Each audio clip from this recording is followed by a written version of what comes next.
Testing. Testing. Okay. Okay, I'm gonna start off with updates as usual.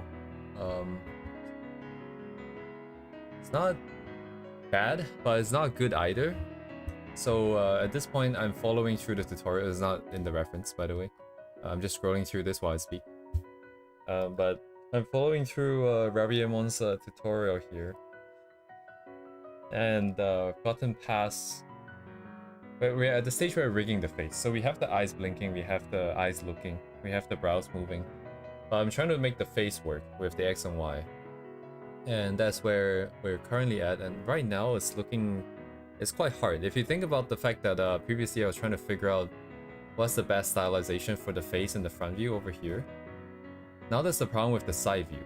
And the good thing is that I did a lot more side view drawings with my own character than I did front view.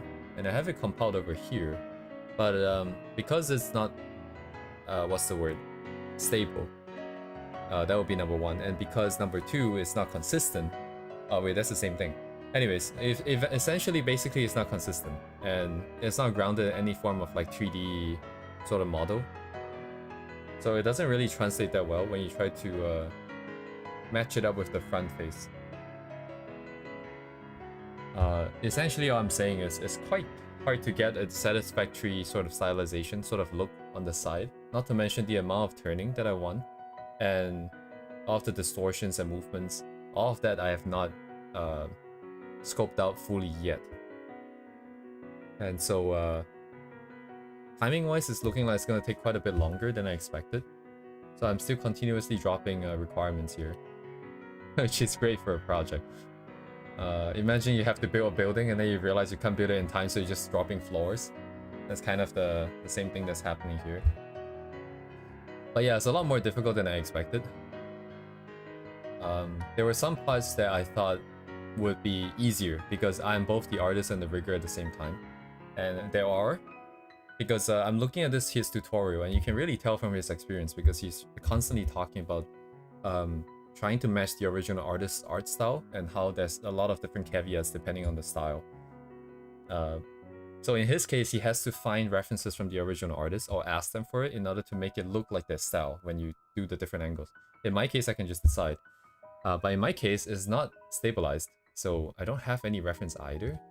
And then trying to work with the complexity of live 2D modeling while trying to figure out the style is a bit difficult. So I have two options. Right now I'm struggling with the side view of the character's face. So essentially when they turn, the amount of distortion on the face is not very good. Not to mention the position of the mouth and the nose and all that. So I have two options. I can change the style. So I just find someone else's model with the style that I like and we just copy one for one. That way we guarantee that there's a 100% reference. So that's the trouble right now. We don't have a good reference.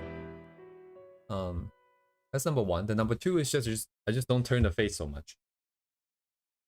And I'm not sure what I'm leaning towards right now. And there's a lot of other tricky stuff that I imagine will come up, especially with regards to the hair. Because body movement, I don't think it'd be that important. But hair is gonna be, there's gonna be a lot of hair. So anyways, that's the update right now. So what's gonna happen, I think, in this month is that streaming is gonna be super slow. Hello, Curio. In the sense that there wouldn't be anything consistent that we're working on. And I don't want to stop the stream, and I don't want to also just do live 2D stuff on stream. Because, number one, she's naked right now, and it's gonna be a lot of trouble to do some censoring and all that. Number two, I think it might be more interesting if I keep it until the debut, when if everything is done. I think it would be more interesting for everyone that way. And then number four is that I don't, sorry, not number four. But the other thing is I don't want to work on live 2D on stream with the screen turned off, because I think it'd be kind of stupid, because there'll be nothing else happening. So I'm just gonna use the stream for this month, probably as exploration for rendering, I think. Because rendering, some of the details with regards to the design, I'm still not settled on either. So now that I have a bit of a better understanding with the rigging, I think I'm going to come and take a look at some of these more complex styles and try to break it down in a way, in a live 2D way that makes sense. And yeah, now that I'm thinking about it, I actually don't know enough yet about the eyes. Hello there, Guy Talk? G-Talk? G-Talk? Yeah, so streaming is gonna be kind of like haphazard. I don't have a consistent theme now. I'm just gonna find random stuff and I'm just gonna copy it, I think. And I'm thinking I'm gonna stick to very simplistic rendering styles so that I can actually finish what we're trying to do in Live 2D on time.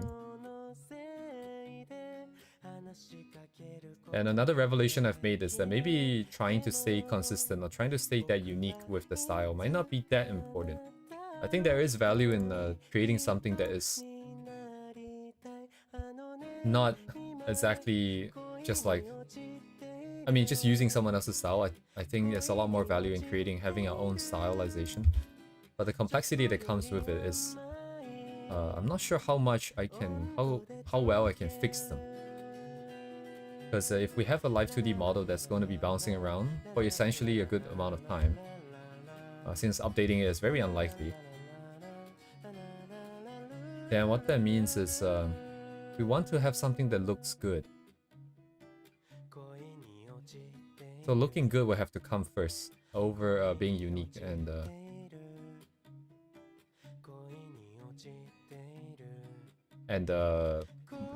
unique, yeah, basically that's it. Okay, I'm trying to find the do I not have the artist here? I guess I don't. Anyway, that being said, I'm just gonna explore a little bit of like hair rendering, body rendering, that kind of stuff. I don't want to do anything too complicated, like I just mentioned. And the other caveat to this is I don't actually know how any of this is going to play into the final Live 2D. Because I don't have that big of a picture yet. So let me put this here.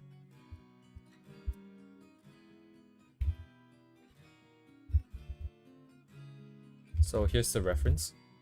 And the whole point of the exercise here is just to keep some rendering exercises in mind, just to have some ideas in mind, so that I don't...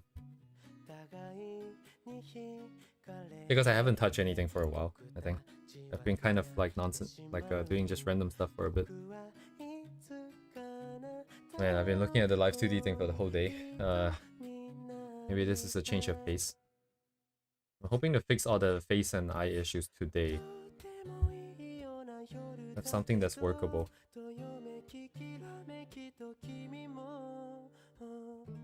Especially the parallax that needs to be done on the eyes. I think it will be important to get an idea of that before I jump too deep into like rendering ideas. Hello, Silver.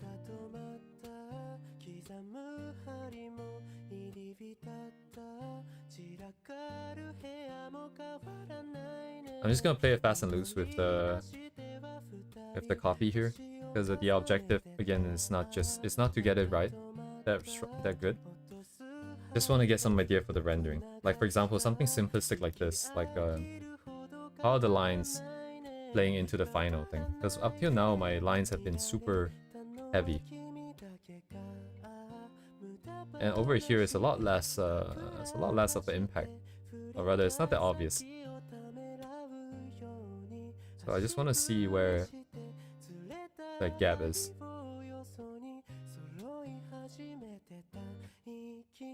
It's gonna be a bad copy in terms of proportions and stuff.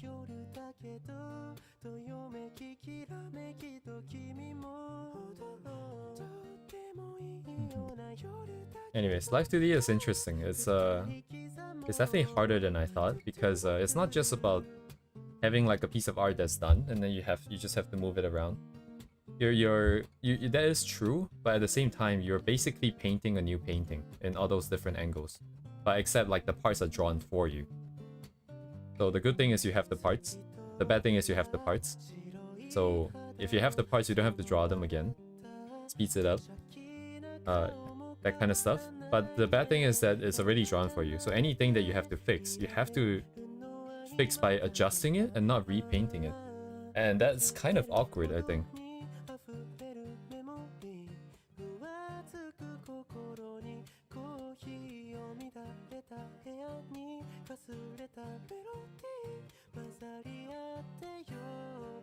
And some of the tutorials I'm following, I think Raviemon says especially, is 4.2. So the difference between 4.2 and the current 5.2 is that there is the introduction of blend shapes. And blend shapes is much more flexible as a tool in terms of adjusting stuff, because they do additive math, essentially. The movements are added onto existing changes, whereas the parameters, they are more of like a setter. They set things to a specific spot. So if you have multiple combinations of parameters, you have to go to each of those points and set it, whereas blend shapes, you can kind of just, hey, I want this point to always move down by a certain amount, no matter what position it started at. And then by doing so, I don't know why I'm even drawing in this order, it's so weird. Why am I drawing the hair first? And then by doing so, you basically save a lot of work with blend shapes. And the complexity there is that because the tutorial I'm following does not use it, I'm also stuck with trying to find out if I should use blend shapes instead of parameters. Using it might give me more flexibility, but the downside is I have to figure out the issues myself. Whereas in the tutorial, I can just follow whatever that I'm seeing.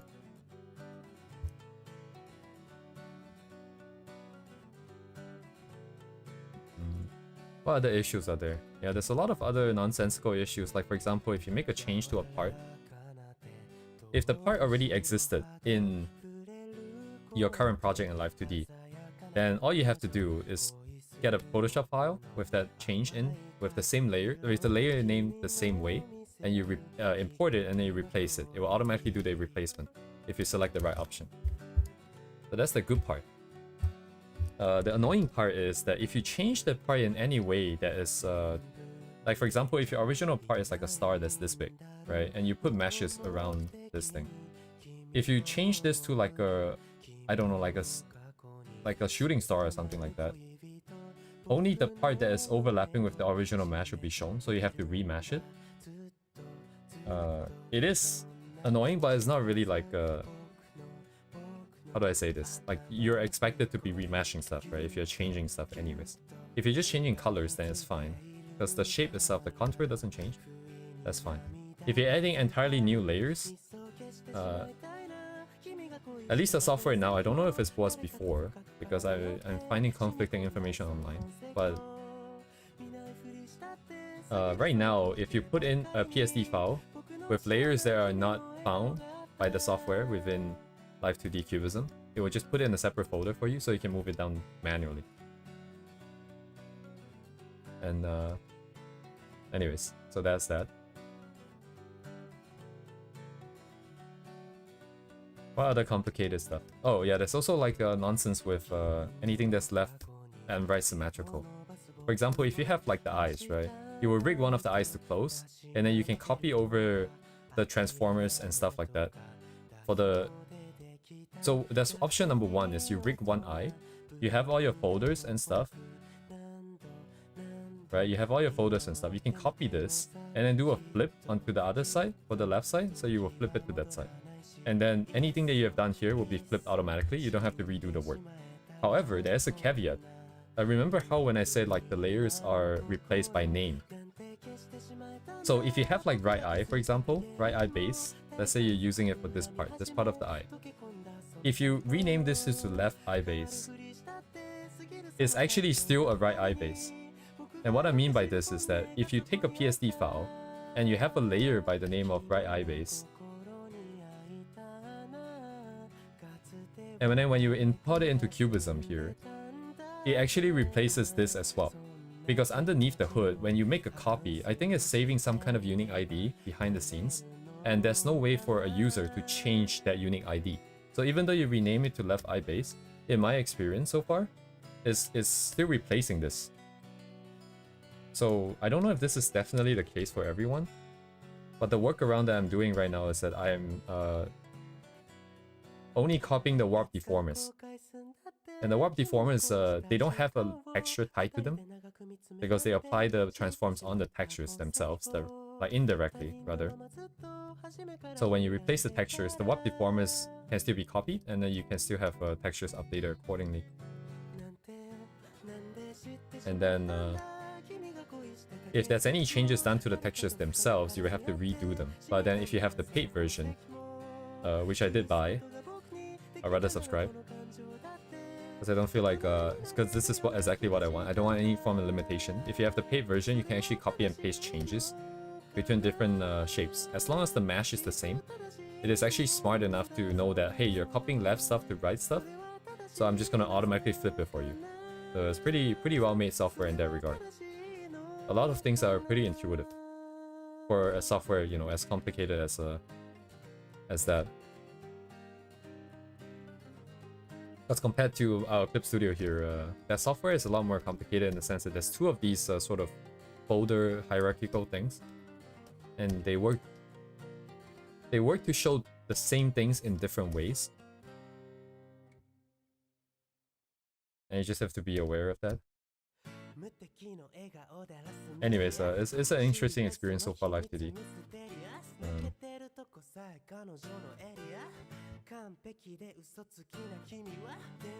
What's the plan now?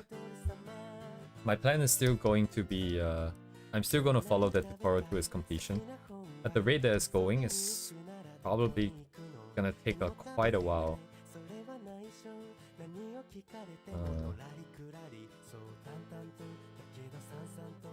Yeah, actually, as much as I would like to avoid skipping streams or doing Live 2D work behind the scenes on stream, I don't think it's avoidable.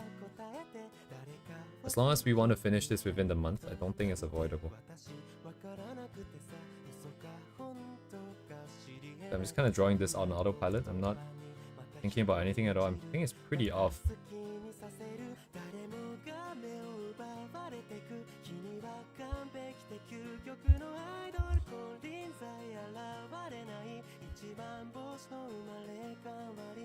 I'll try to keep it similar, but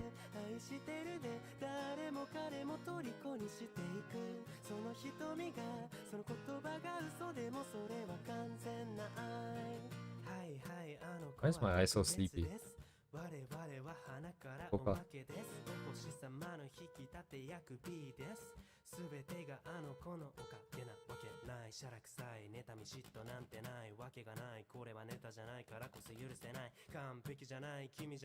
Oh, I'm definitely more drained than usual. I've been trying to work on it, the Live 2D stuff since 8 AM. That's like, what, 12 plus hours ago?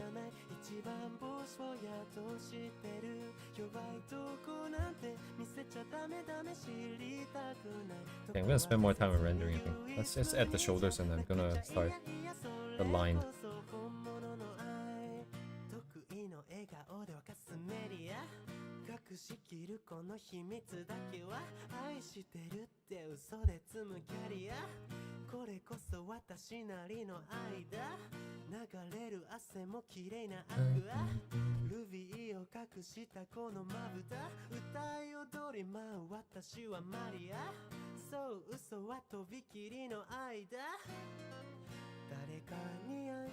Wait, what?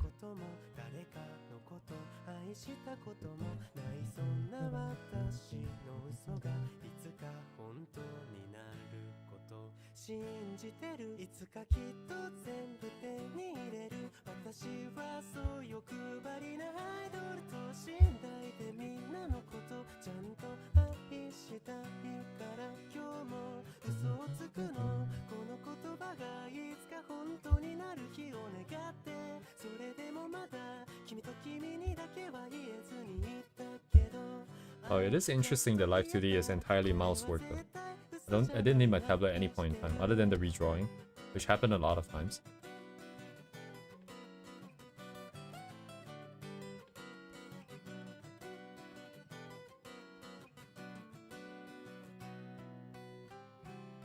Yeah, it seems like the biggest issue is definitely not Live 2D itself. It's definitely the lack of stable stylization on my part.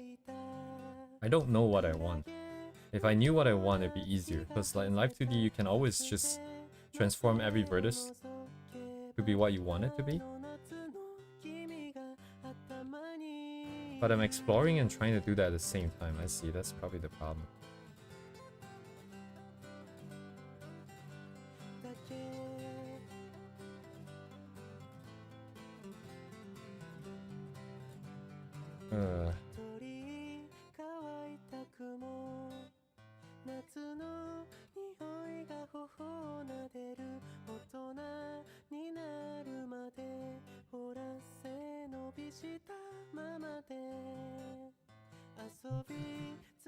Is that painted in?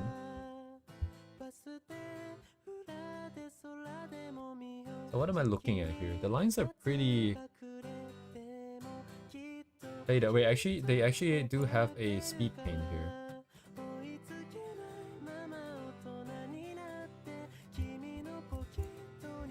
Since safe will work enough.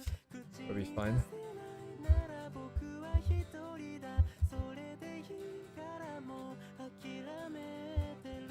Anyways, I hope everyone's day is going well. Opacity enable pen. Not full opacity. Some painting with the line art.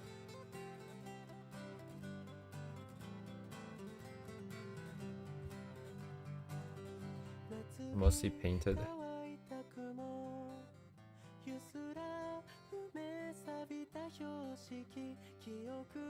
Wait, the line art goes up to just the outline, even for the hair.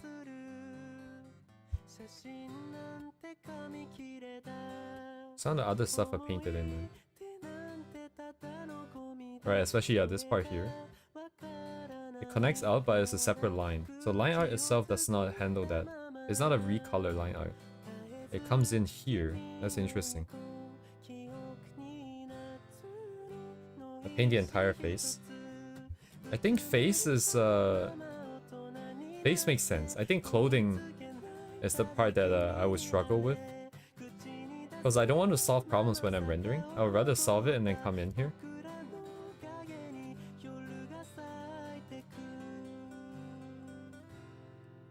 Yeah, like keeping the rendering simple in Live 2D would be important as well, because you have two options. You can either bake the rendering into the same layer.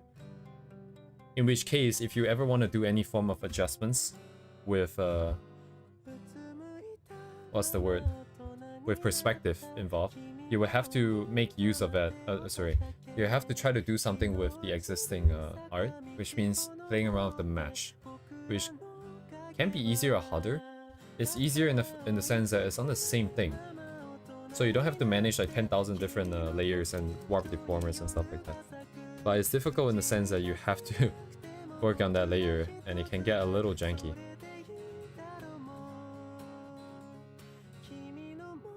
So really, I think at the end of the day, it's just keep it simple, because unless you have like a lot of time, or like your job is to try to reach new heights with Live 2D, like what people do with Arknight's art. Damn, the Arknight's art is insane. But yeah, I think I'm gonna keep this simple. And in terms of simple rendering, I've always liked like the softer styles like these, where line art isn't too strong.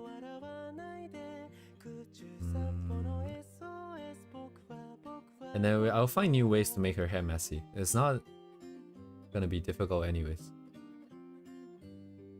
Okay, how do I want to do this? Let me think. So...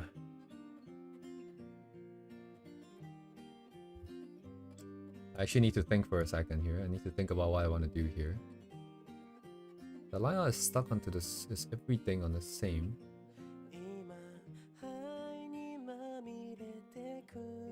Okay, let me see.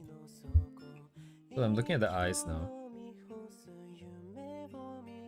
There's some amount of painting, even like color goes in and then paint over on top of that.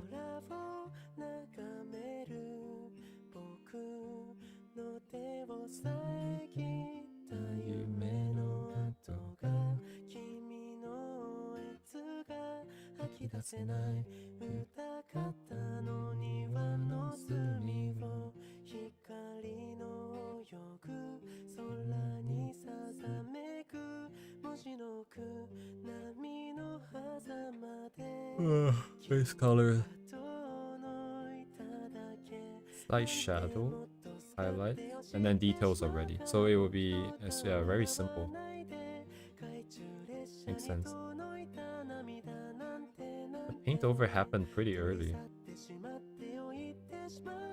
Is it a separate layer? This one went over it though.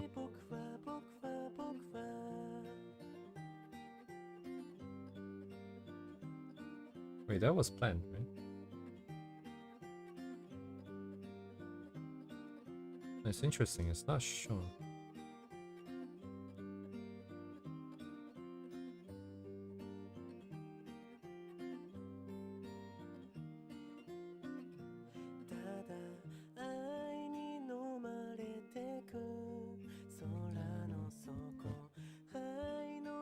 My brain isn't thinking very well. It's not in the right mode.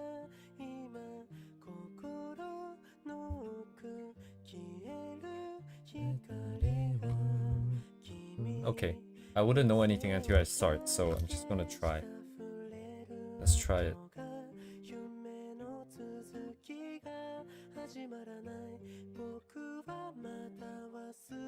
Yeah, I think it's it's kind of annoying that it's on the side. It's gonna flip it this way. I don't have to worry about trying to account for that. Yeah. The brain is not working enough to do that. I have to at least get the eyes to align. That's gonna bug me for a bit. Yeah, that's the problem right now with the Live 2D. I'm at the X and Y movement of the face, and then the eyes are not aligning properly. With the face stylization is very off. Because I'm looking at my stuff and I'm realizing that I don't really draw sideways like that.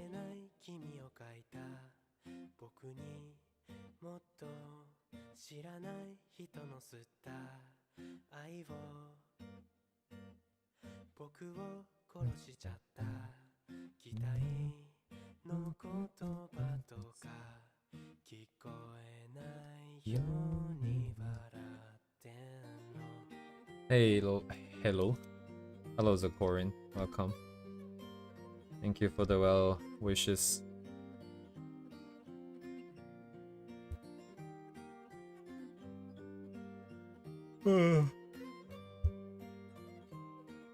Hopefully, yeah, hopefully everything goes well here.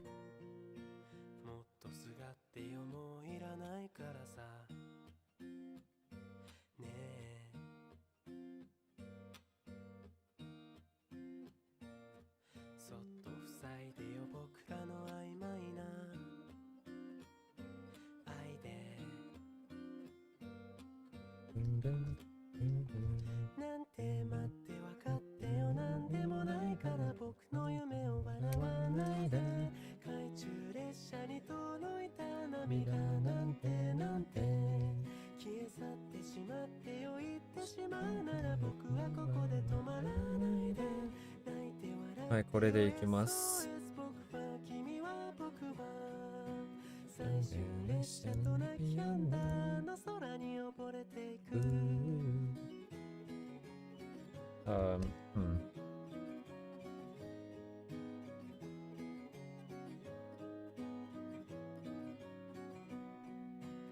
Yeah, I don't understand like the stroke. It looks like it's from... I guess there's no point thinking about it too much. Oh yeah, Live 2D. Yeah, actually, yeah. The more I'm working on art-related stuff, the more I realize like my original way of working really doesn't make any sense. Because I'll get too caught up on a lot of random stuff like, for example, Live 2D, you have all of these symmetrical places, right? The two sides of the face, the ears, the eyes, the everything else, like everything mostly has like a left and right symmetry. So the tendency there would be to try and get them looking exactly the same. And the easiest way to do that would be to I'm looking at this line. I don't really like the way my pen moves. Hang on. It's anyways, let's just go with this and see how far we can get first. But yes, my tendency is to just make sure that the transformation is exactly the same, right? And in order to do that, most of the time, like you're not gonna do it by hand. If you want it to be exactly the same in terms of transformation, you probably need to find out some tools and stuff. So I spent a lot of time trying to think about, you know, what are the ways you can copy and paste stuff around to make them exactly the same. And that's fine, but sometimes that can take a lot of time. Sometimes that might not be possible. Especially like I mentioned earlier in the stream, is just like in terms of the eyes, if you copy over stuff, it breaks the replacement tools depending on how you do it. Hello, Duvet. So what I'm trying to say is it doesn't have to be perfect. It does need to look like the movements and everything is symmetrical, but it doesn't mean that it really is 100% symmetrical. Because I'm looking at some people do their Live 2D stuff, and I've come to realize that, hey, these guys are actually just, you know, doing it by hand. They're just trying to figure this out on the spot.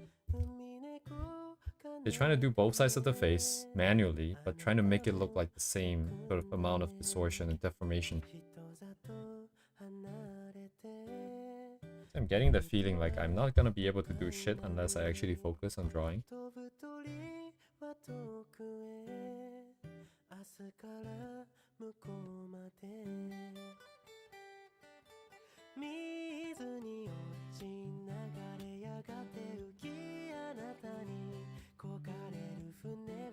No, I've never felt like what's the word? The limits of one person's strength and energy as much as I have right now, probably. It's a lot of stuff to find out and learn and then to try and then make it look good. So I might have to compromise on some stuff. Sorry, not might. I'm going to compromise on some stuff. How often does this person change the pen size here?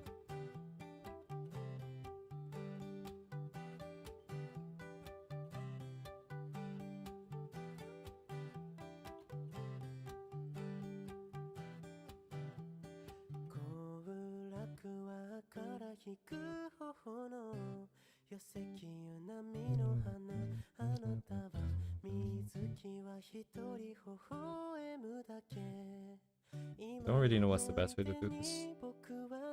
Maybe I just do that.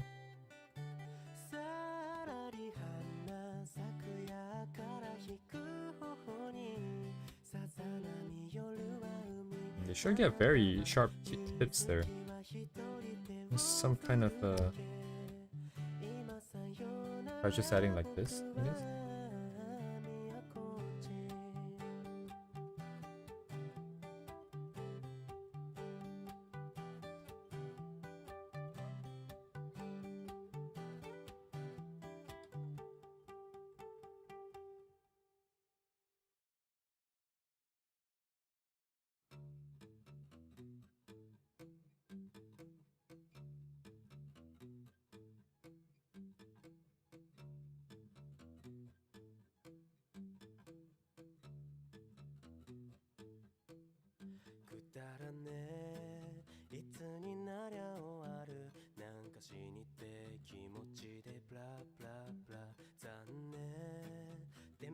車所在ねあじゃらかもくれんてけれつのパうぜじゃらくれたタコがやってらんねよだふきブラブラブラアクセン抱えどこへ行くあじゃらかもくれんてけれつのパ Yeah, yeah, please, please help me じっとこんがらがって目がくらんだだけなんだわ Yeah, yeah, please, please help me そんなキャッタイなことばっか言わんでよさしたってやああ日が消える日が消える夜明けを待たずああ面白く面白くなるところだったのにあちゅちゅちゅちゅちゅちゅあちゅちゅちゅちゅちゅちゅあちゅちゅちゅちゅちゅしね霧もヘチマもね半端ぬかし死ぬまでブラブラブラ雑ねそりゃ渡りに船あじゃらかもくれんてけれつのパつれ一ビリのガキが買ってやらかしょ髪はブラブラブラおんねこれじゃ気が済まんねあじゃらかもくれんてけれつのばさあどこからどこまでやればいいせめくの果てに覗けるやつがいい飛んで滑って泣いてわめいた顔が見たいどうせ俺らの仲間入りYeah, yeah, please, please help me そうだ山津は人の常なんたはどうすんだ Yeah, yeah, please, please help me あんな絵も持ったらこうなるわそりゃあんたのせいやんかああどこへ行くどこへ行く妻子もいるんですあちゅちゅちゅちゅちゅああ香り立つ香り立つおしまいのフレグランスあちゅちゅちゅちゅちゅああ日が消える日が消える夜明けを待たずあちゅちゅちゅちゅちゅああ面白く面白くなるところだったのに老人が君に言いました残りの寿命を買わせてよ50年を50億で買おう人生をやり直したいと Super speed.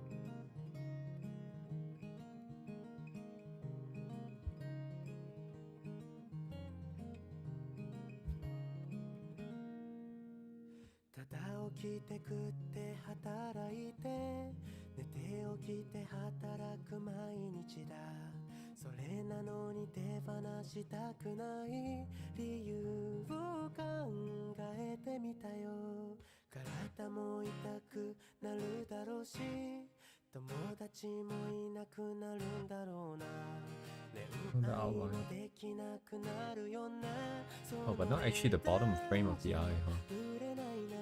僕が生きてるこの時間は50億以上の価値があるでしょ生きてるだけで丸儲けこれ以上何が欲しいというの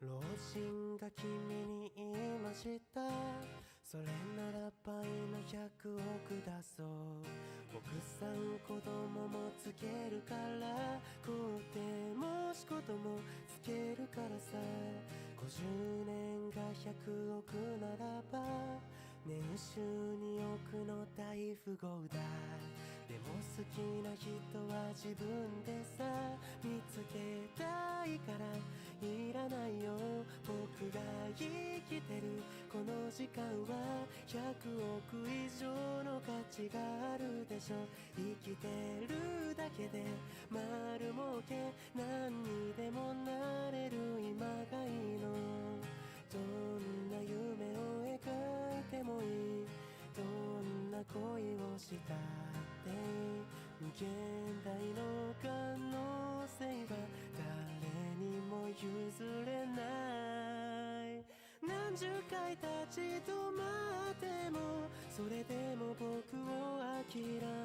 Oh, short. 僕が生きる理由は僕が決めるから僕らが生きる時間は決して安いものじゃないから後悔しない選択を選んでほしいの頑張ろう頑張ろう頑張れ頑張ろう頑張ろう頑張れ頑張ろう頑張ろう頑張れ頑張ろう頑張ろう頑張れ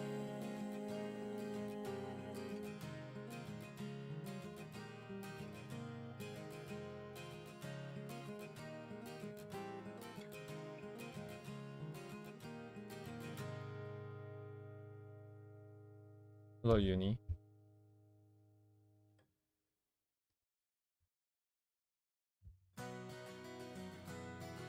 There's a lot more of the gangs here. I'm just gonna repeat real quick that I think for this month I'm just gonna do random shit. Because Live 2D is having a lot of issues.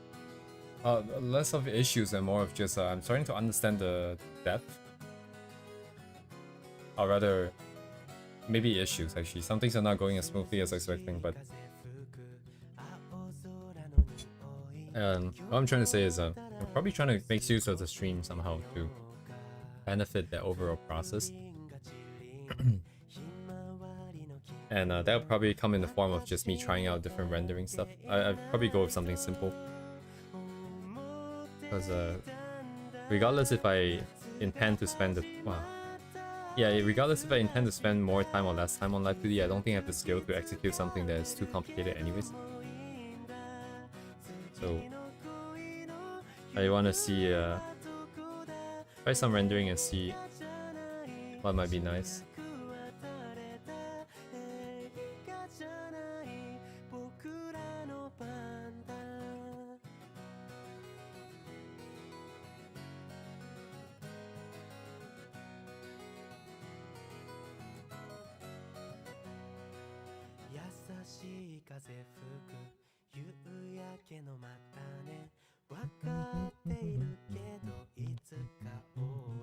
So thick though, my lines, so thick.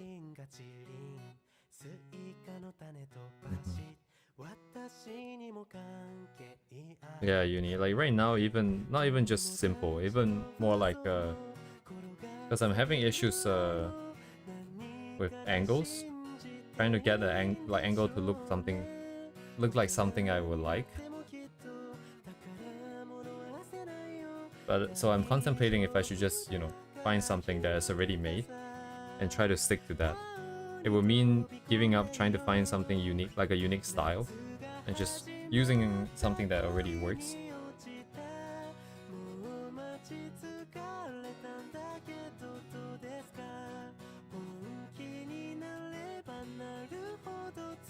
Yeah, it's interesting. As powerful as the replacement option is in Live 2D, where you can replace all the layers, textures, and stuff like that, while keeping on the transformation. If we're doing as like a huge replacement, like a stylization change, it's probably gonna mean a redo of the adjustments anyways.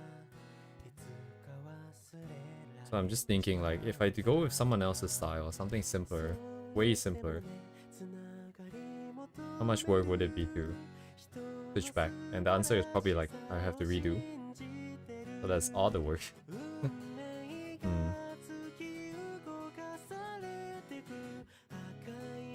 Simple and something we can stare at for 3 hours a day at least.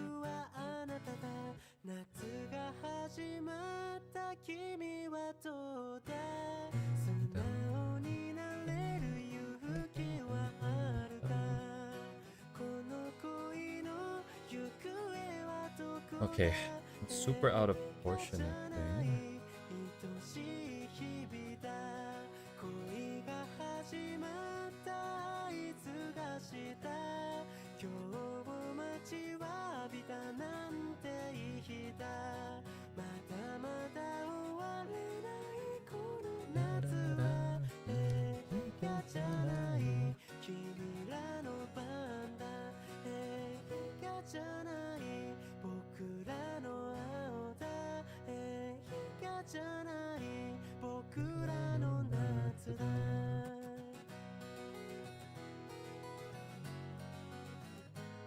Like the visual style.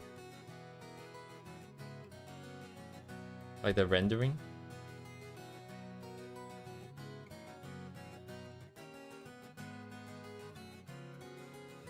I actually don't understand what is style of 2D animation. Oh, you mean like between like a more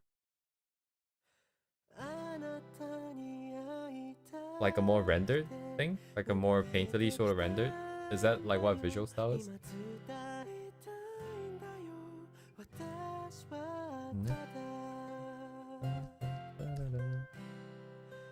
Can I even get the same number of prompts here?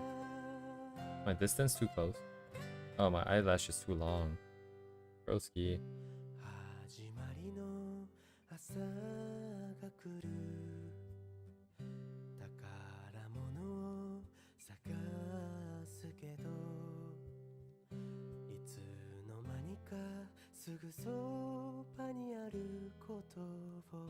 Live 2D animations? No, I don't know if that's a...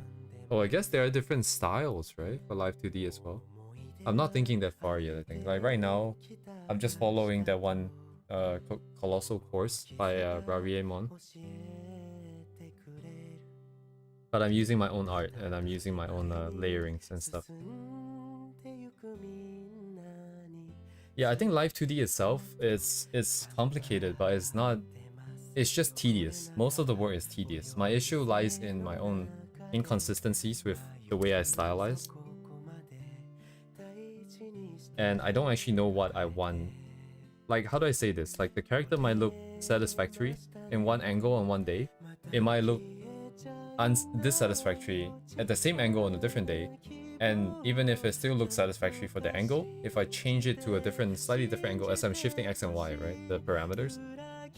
I'm starting to find like, hey, you know, for example, right? Like if the front view, I have my mouth and nose and eyes at some kind of, like some relationship to each other. Some horizontal relationship. Vertical relationship. Some spacing. As I turn to the left and right, you're only supposed to transform those pieces left and right, not up and down. But at those spots, I no longer find them looking nice once I turn them. I feel like there's now way too much space between the face and the nose and the mouth and stuff like that. And that is what's killing it right now, because I don't know how to resolve this. Because if I shift the nose or the mouth up to make it look good on the side view, it might then look bad on the front view. And having a shift between the two spots isn't physically impossible, it just looks weird. So you're not supposed to do that. And I don't feel like I should do that, because it looks weird. Oh my god, I cannot draw this line. And that's why I'm thinking if I just find someone else's model, someone else's style that's already basically looks good to me, and I heavily reference it, so we don't go for something too original. We can still add some original design, add some original elements here and there. But maybe the proportions would be heavily influenced by another person's style.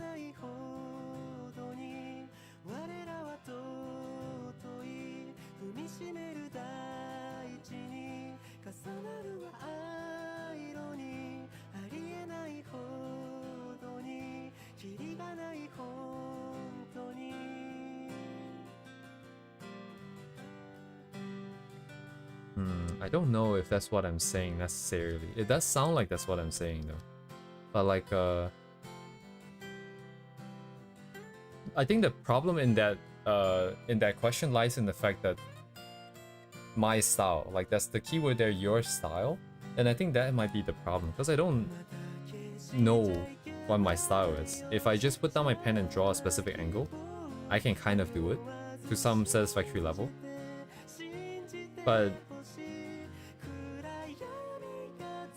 every time I do it, it's still slightly different. I mean, same goes for a lot of people, I think.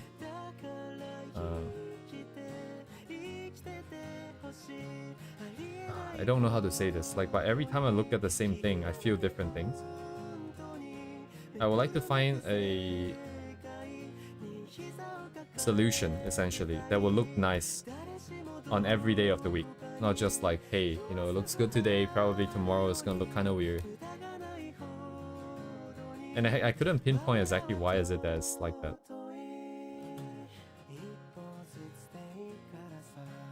Why is it that like something I draw today that looks good to me now looks bad? Like, I mean, it's not objectively a problem. It's not like the anatomy is bad and I just didn't see it. It's just a different stylization. Acceptable on one day, not acceptable on the next. If I delegate this, if I use someone else's style, so here's the thing, if I use someone else's style, it gets recognized as a completed style. And therefore, there's no issue with, in terms of a deviation in how I perceive it, because it's going to be mapped to a specific name in my head.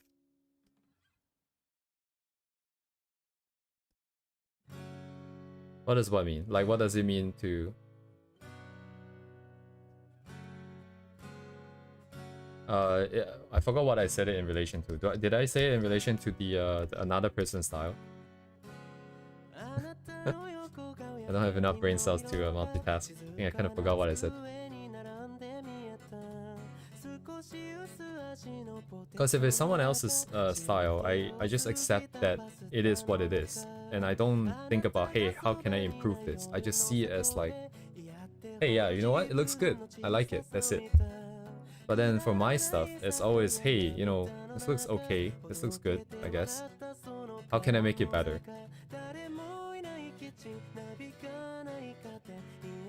Oh, actually, what is happening here? I can't see this. Oh, it's probably just the bright parts, actually. So the dark part is just a shadow on the back, I think.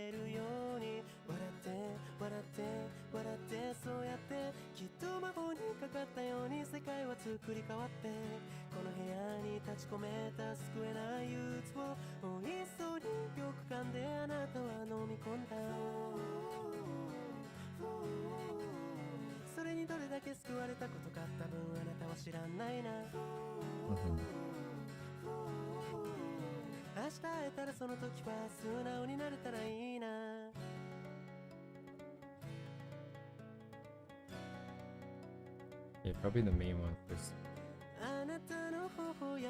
Focal?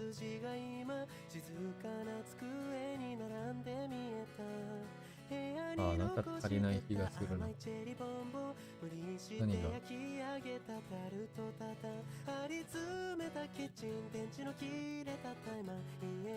I mean, I don't need it to be like, hey, you know, I'm gonna look... I don't know how to say this. Like, I don't know how people feel about this either. Because everyone's art style changes over time as well. And the fact that it changes means that people eventually, you know, when they go back to look at the old art, they find like, hey, you know what? I would prefer to draw it in a different way now. But right now, it's not operating on like a time scale of like months or weeks. It's operating on a time scale of days or hours, where I would look at something, it'll be fine, but when I come back, it will look bad, and then the next day I come back again, I'll be like, hey, you know what? It's okay. And then later that day, it's gonna be like, hey, it doesn't really work anymore. Because of the frequency of the changes, it becomes very difficult to accurately assess whether if I like something.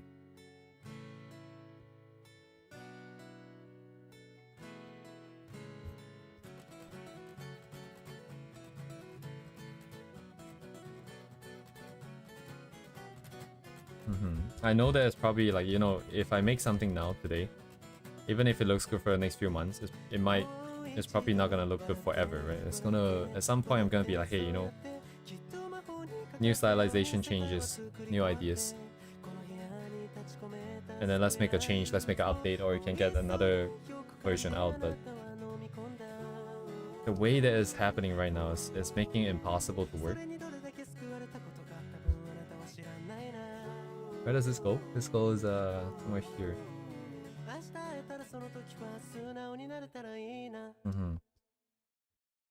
So really, yeah, I do agree. That's kind of just how styles work, because it's your own preference, right? Preferences change.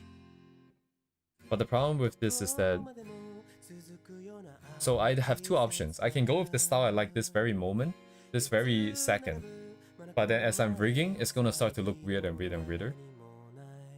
Or I can just not use my own style, so-called, at all, and I just follow someone else's idea. Because in that situation, I don't recognize it as something that I can or should need to change. It's just recognized as something that is complete. I think that's what you're probably referring to before. When I say complete, I don't mean that it is like, it's ultimately like the guy's never gonna change. I mean that I perceive it as something that isn't gonna be changed. Even though I know realistically it's probably going to change. But it's a difference in perception in the sense that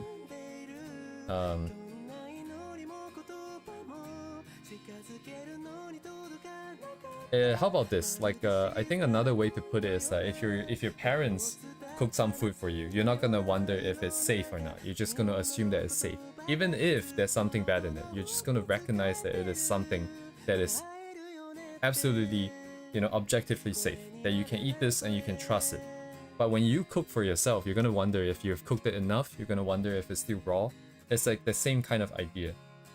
In the sense that when I look at someone else's stuff, it's, you know what, it's out there. They're more experienced than I am. So if this works for them, it's good. You know, I don't have to worry about it. But when it comes to my stuff, I'm like, are you sure this is the best you can do? Like, are you sure this is what you want? Are you sure that the eyes is supposed to be this close and not a little bit further? It is the cheap way out. Because at the end of the day, my goal is to create my own, make my own character come to life by my own hands, right? So I should do everything. But it is pure suffering if I go down this path in this way. Because it means to imagine like you're working on something that you constantly feel like it doesn't look good enough. That it doesn't look good. Not even good enough, just doesn't look good. Because that's how the warning keeps going off. It's like hey, it's wrong. It's kind of weird. Hey, you want to change this?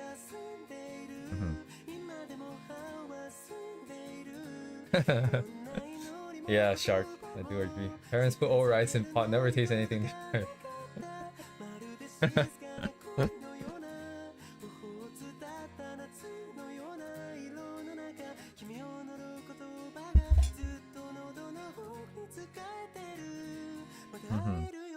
No, Uni, I do agree. But I do agree. The problem now is that yeah, it's just pure suffering, is the thing. That should be the way to go. But not through Life 2D is what I feel. Because there's still other aspects of this issue, is that I could choose to just go with whatever I have now, but I will never feel good about it because it is always going to be bad. And me feeling bad about it is one thing, but the other thing is I don't want to put anything that I don't like into something that's more of a permanent spot. Like if I do sketches and it's a bad sketch or something like that, that's fine. But if Life 2D is going to be something everyone looks at all the time,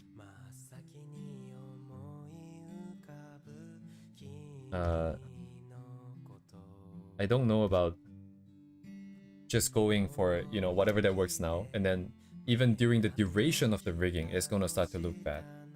And if it starts to look bad, there's also a separate issue where I cannot objectively, like, properly evaluate if what I'm rigging, like the pose I'm rigging is correct, because it looks weird. And it's the same warning I get from when I draw something that is bad, objectively bad, like bad anatomy. It's the same weird feeling. So it also objectively stops me from working properly. So right now, let me just put it out there. I don't have any intentions of just going out there and copying someone else's style at the moment. But the problem still remains as to, like, I have to find a way out of this. Because we do have a strict deadline on this. How to enjoy the process more than the end result. You see, if I was working for myself, Shark, if I was drawing for myself, that would have been enough. But I don't feel like I'm drawing for myself. I feel like I'm drawing for my character. And unless they can come to life and tell me that that is satisfactory, I will never allow myself to think that it is good enough. If it comes to something like this, I need to convince myself that it's good enough by iterating through multiple designs and a lot of different things. to prove that it is good enough. Because I don't know, giving myself that go ahead feels like the cheap way out. Because then I can say anything is good enough. I guess that's not really what you're saying. You're saying more of the process. I don't know. I don't really enjoy the process either. It's a bit of a weird. I don't even know. Is that a can or a can? Can or the can? I feel like it might be auto-corrected.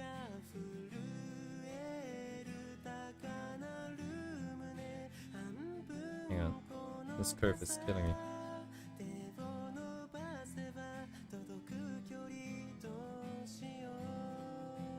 Can, huh?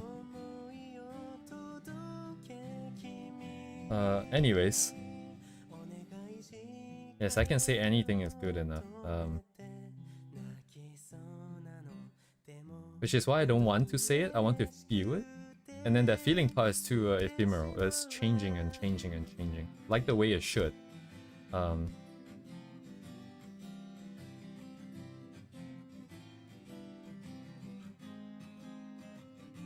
really committed to getting this curve right in one shot.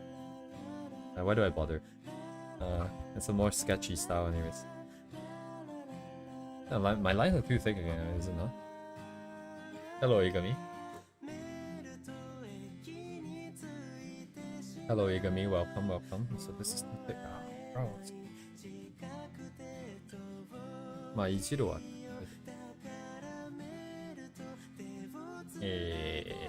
どういうこと？ここかな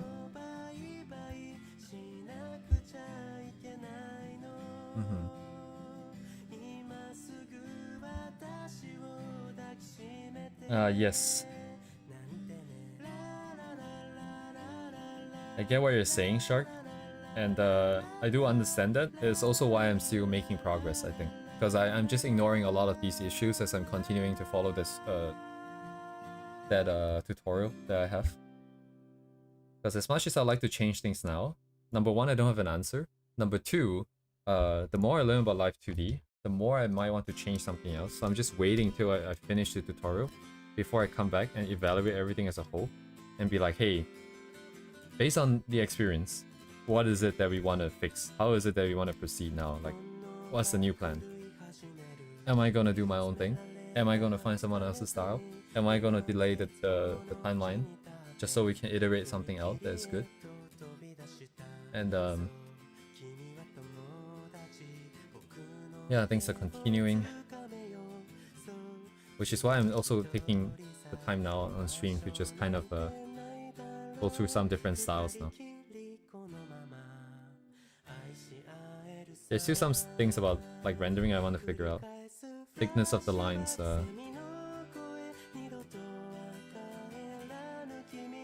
edges, shapes, other stuff that may or may not come out. That's definitely gonna come out rather. When I try to get the rendering going.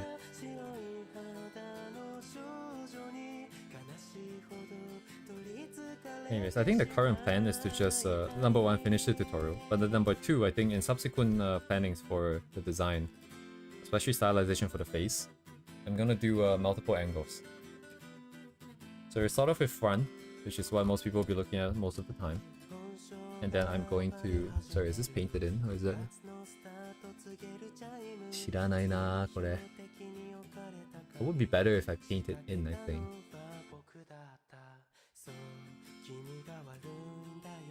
Nah, it's okay. I'll just do what makes more sense for me right now. What's more natural? I'll just draw it in first.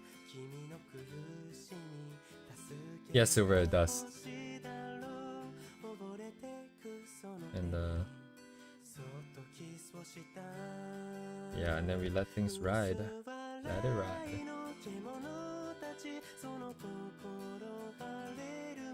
I think it was so I think Uma Musume was like an anime that came out quite a while ago. Not the one that got really famous. Got it really famous, like the Pretty Derby. There was another one before, if I remember correctly. And then accompanying it was a game as well. Not at the same time though, I don't think. Probably came out afterwards for a while.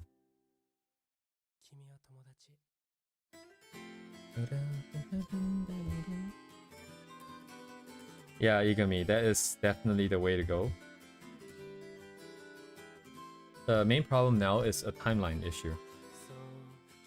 How much time am I willing to spend on this one project? If this is the one thing we want to do, then it doesn't matter anymore. I'm just gonna do it until I find something satisfactory. And right now I can't necessarily say that that is all I want to spend my time on, although I do see the value in it. What's your goal of the Live 2D model in the first place? That is a good question. The original, the very, very original, going way back to the beginning of the year, it was that since I'm streaming and I got motivated by VTubers in the first place, wouldn't it be cool to just have one for myself so I can use it while we embark on this journey of artistic improvement? That was the original motivation. And then immediately after that came the question of what am I going to make a model of, right? I could make a model for myself, I could make a model for my character, and then I thought, hey, why not make two? You know, I can have AI control the second, I can have AI control my characters, I can control my own. Be kind of interesting. I have the code for it, etc, etc. And then as we near the beginning of this part of the plan, I started to realize, hey, you know what? Probably don't have the skills and time and effort required to really make two. And then as long as it evolves, and then switch the idea of the model. Oh, that is a good point. I haven't quite considered that. So because the evolution was make a model for myself, make two models, make a model of my character because no one wants to look at the guy in the shirt. And then if I'm gonna make a character, why not add a mascot for myself? So this is the current plan, the character with a mascot. And then in terms of the development process, I'm lowering down to just a character with no clothes, so we can get through the exercise of rigging and just understanding what difficulties are, which is what we're discussing now. And I have not exactly considered just outright dropping the character for now. I think that is an interesting option. I think I can definitely rig up something simple for myself. You know what? That's actually not a bad idea. If I rig up something simple for myself, it technically counts for the goal. And then in terms of the character, I can work on it much more slowly and without having to worry about a deadline. Which honestly, looking back now, is probably not a good idea. Plus the goal, if I were ever to make a Live 2D for my character, it needs to be good. That is the premise. Otherwise, making it, there's no point. It's like spreading misinformation. If my stylization is not good, or if there's elements of the design that is misleading, you know, to an eventual story down the line. Thank you for the suggestion. That's not a bad idea. A chibi version is also not a bad idea. That lowers the complexity. Well, actually, does it lower the complexity? It lowers the complexity in terms of the fact that I don't have to worry about a full-size stylization. Because Chibified makes it a little bit easier to say like, hey, you know, this doesn't look quite right, but it's Chibified, it's fine. Everyone gets that it's Chibified. There's gonna be some distortions, blah blah blah blah blah. That's valid. That is also a very valid suggestion. Thank you for that, Igami. These are all good options that I should think about. The main caveat with this is that I will have to start from, not really from scratch, but we do have to start from maybe square two, because I need to come up with a quick stylized set of layers and art, which will take me some time. But now that I have the experience of the first one, I know a little bit more about what should be on separate layers, what shouldn't be. What will benefit and what wouldn't. Although until I finish the tutorial, I can't say for sure. But then again, that is how it's going right now. Things would just only be easier if I stylize to something more chibi. Ooh. That is good, that is a good suggestion. So one for myself and one for... So yeah, you know what? It keeps the original goal. I can do two. Watch me creep it back up. Hang on. Oh, we can do two. One for myself, one for the character. Chibi-fied. I'll just do the character. Hang on, let me take a look right now. Live 2V chibis. How do you spell chibi again? Chibi. I actually don't really like chibis. In my life, I don't think I have ever drawn a single one.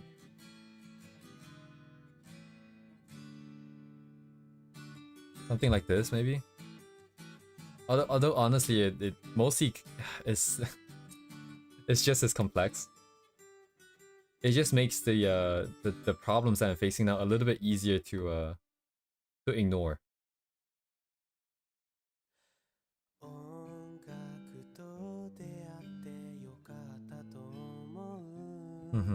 Yes, Yagami, you should probably do that.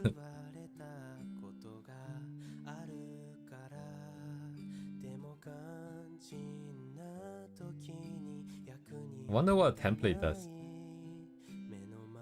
Is it like Rick? Or is it just drawn?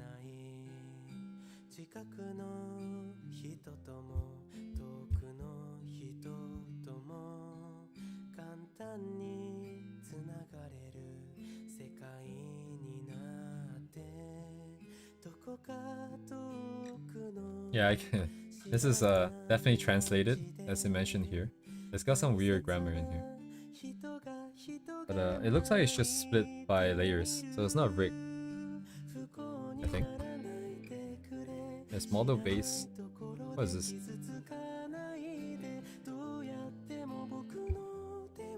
Pre-made model? Is this like rigged?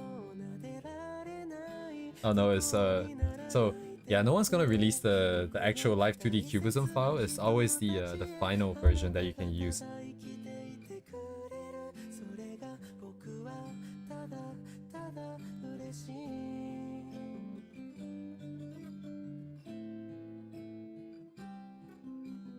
Oh, actually, this is useful. I was just reading up on this today about blend shapes, and I understand how it works. I just don't know what's the best place to use it, because you can always do it with parameters.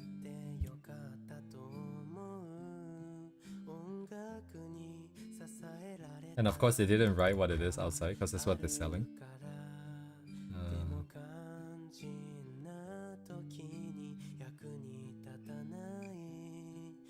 There's a lot of vertices there. Anyways,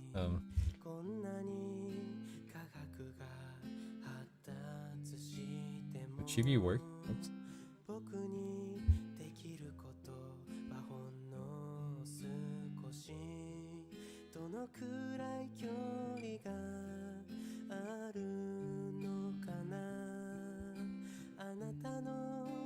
We'll go through all the same effort though. Simplification. If I simplify it, what is the simplification done here? Because the face still needs to be done. Just a different one. Would it be easier though?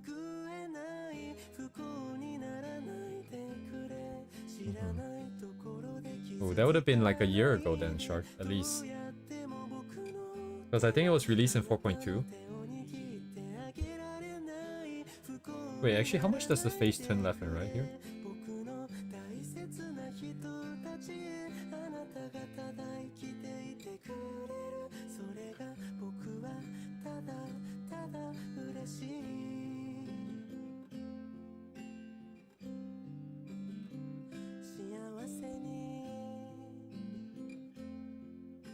Where's that comma? Okay, need to go frame by frame here. I didn't know this for a good while, but if you use comma and period on the keyboard, you can go frame by frame.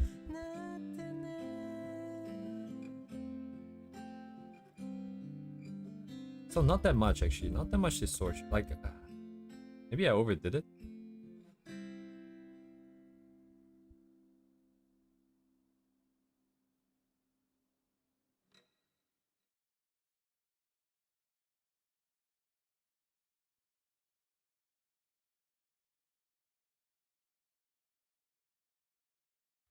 Chibi, huh? Live 2D mascot? What do people do for mascots? A lot of balls. A lot of round things. 壊れていたのは世界でしょうか間違っていたのは世界でしょうかあなたには朝がやってこないだからあなたのはよはもう聞けない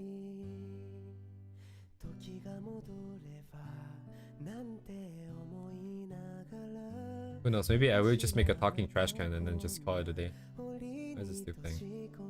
I was just muted. Never mind.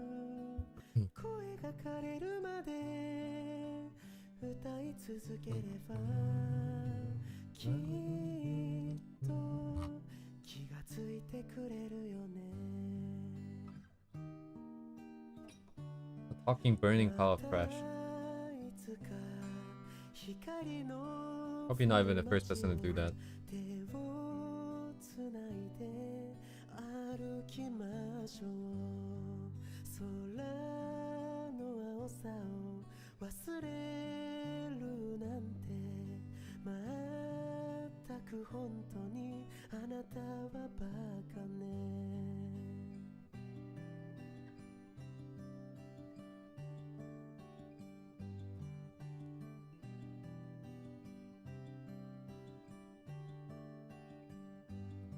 Anything else to be done, man? Sir, I cancel on that. Cancel. Separate it out. Thank you. あなただけれど嘘で固められた世界でもごめんねあなたに生きててほしいの時が戻ればなんて思いながら私はもう少しだけ I was gonna study another artist, and then I realized they were AI. Not that that is necessarily like completely out of the possibility just because of that for me, but they had a very similar style to this, or rather like, you know, they generated stuff that is very similar to this anyway, so might as well use a real artist.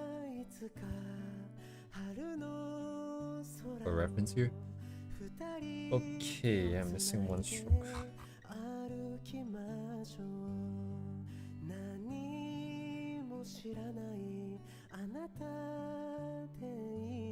And I didn't manage to tell that it was AI. I think that was the part that got me.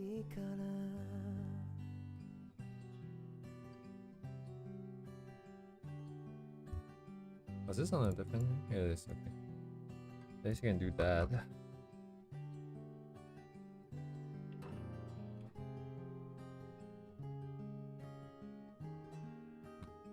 Anyway.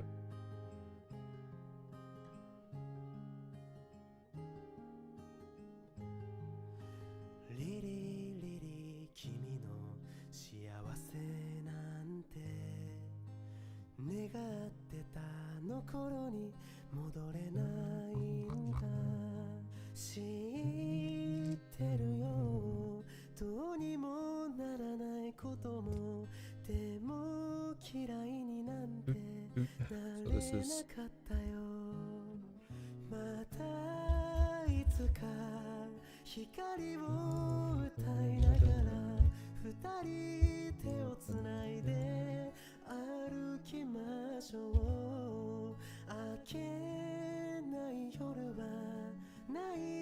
forgot to save. Very cool.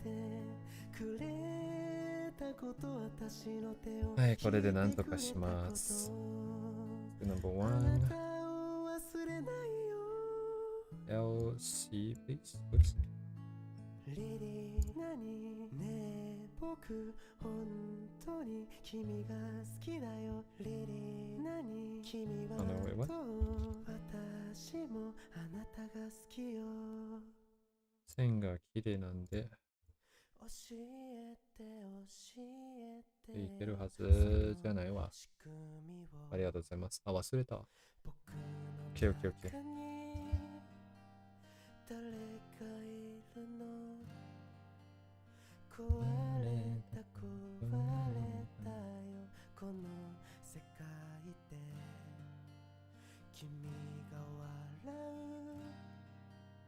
何も見えずに壊れた僕なんてさ息を止めてほどけないもうほどけない Oh, Zainian. I don't really like lines that's too transparent. This is not really transparent lines though, it's just toned down. Now that I think about it.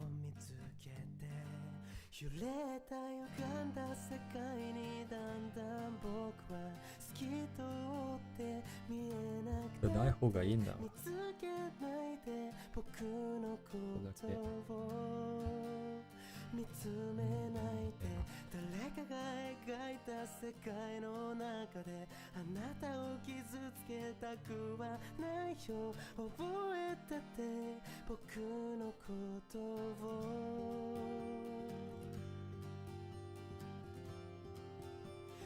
鮮やかなまま Yeah, not having opacity makes it much easier to draw, I think. 無限に広がる孤独が絡まる無邪気に Bezel.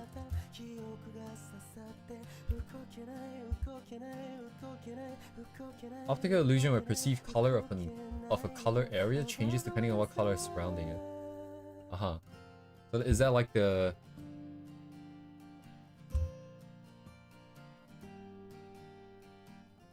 Is that like the gray thing? The value thing? Anyways, I'll probably check this out afterwards.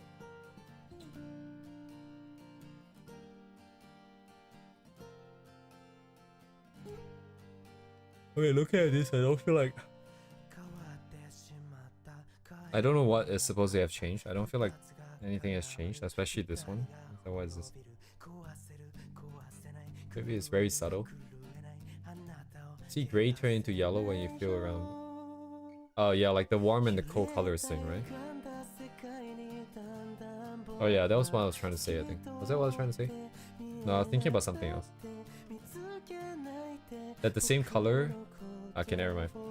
Yeah, isn't that the other one too? Purple squares. Purple squares. So this one? No, sorry, this one? Purple squares. This purple square?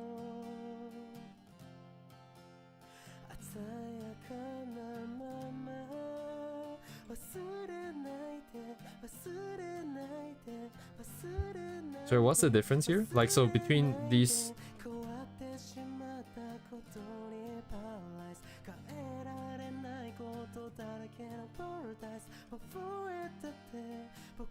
First example, the separate gray tones appear the same depending on the background. Two tones of gray appear similar if placed on different background.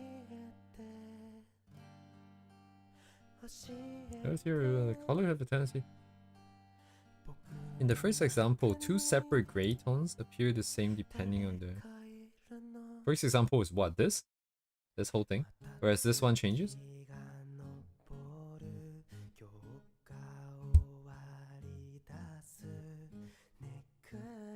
One color can be made to look... I don't... What? Okay, yeah, I don't see a difference. Do I have a disability? I don't see a difference. Alright. Anyways, hopefully, Oh, it's a short. Okay, let me look for it. Hang on.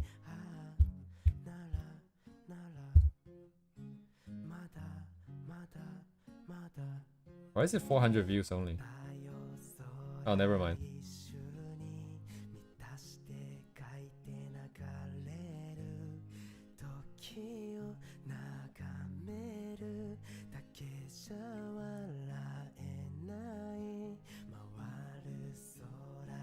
What the fuck?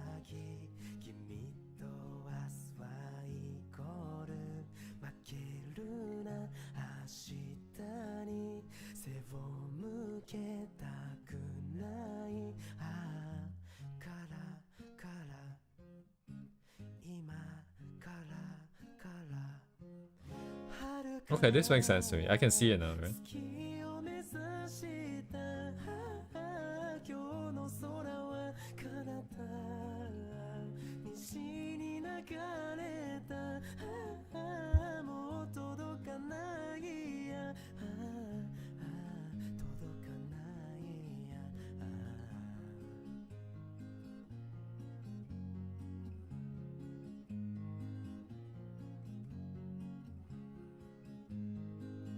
Oh, sorry, let me share the thing.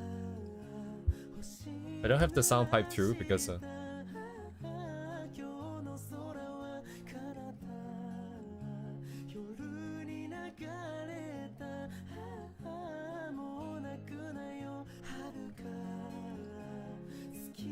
cool story, bro. Anyways.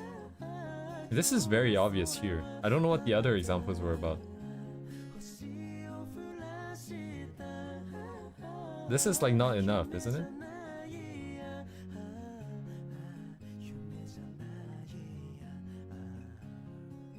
I remember seeing like a tweet before as well. It was like just a random photo of like some kids, and then they put just like the same thing that what Vsauce did, just horizontal lines of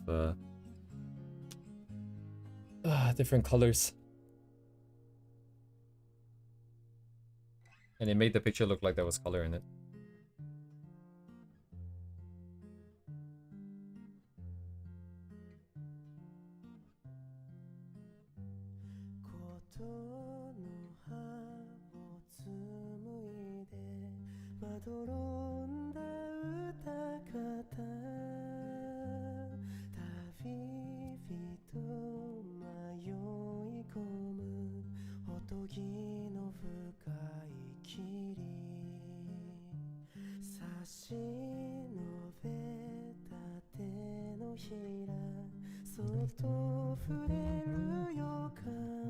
Is this painted in or not?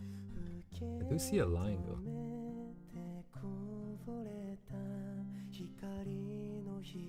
It's just for us to find out.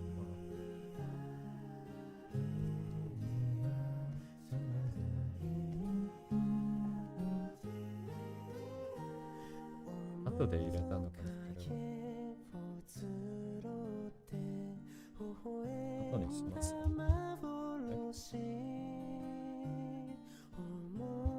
I'm only doing the body here.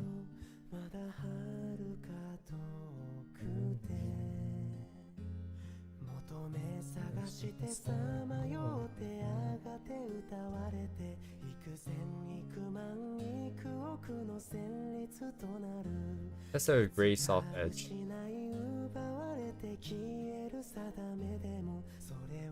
What? Why is this? Oh.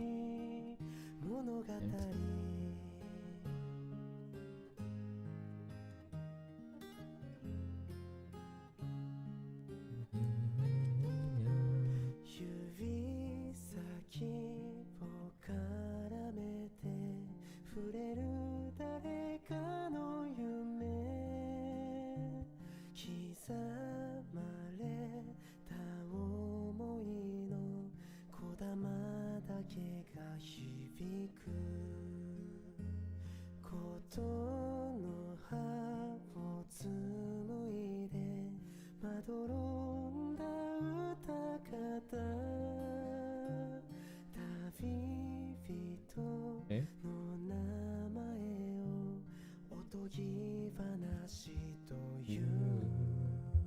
Back hair, skin, front hair, sure.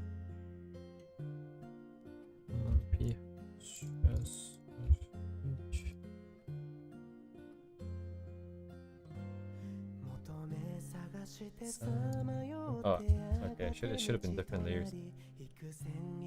仕方ないわ。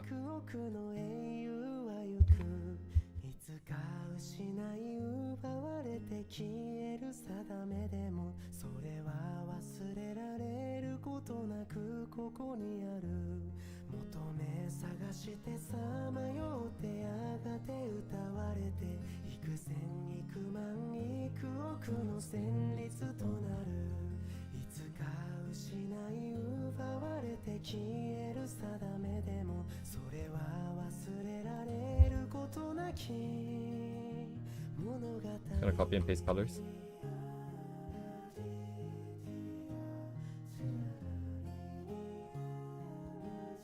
Could be the darker version of the face.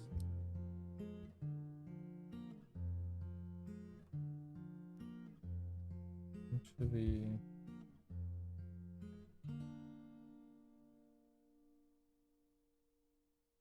shortcut setting.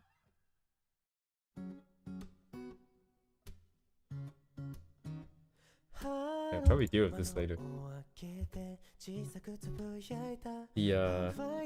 The Cubism has that middle mouse click to drag around the thing, like the canvas thing, which is spacebar here. But because my keyboard is kind of far away, I don't tend to do that. I just zoom in and out because it's on. I just use my mouse. And I've actually gotten used to doing the middle mouse thing over because I keep spending so much time in Live 2D here. Wondering if I can set it up here as well.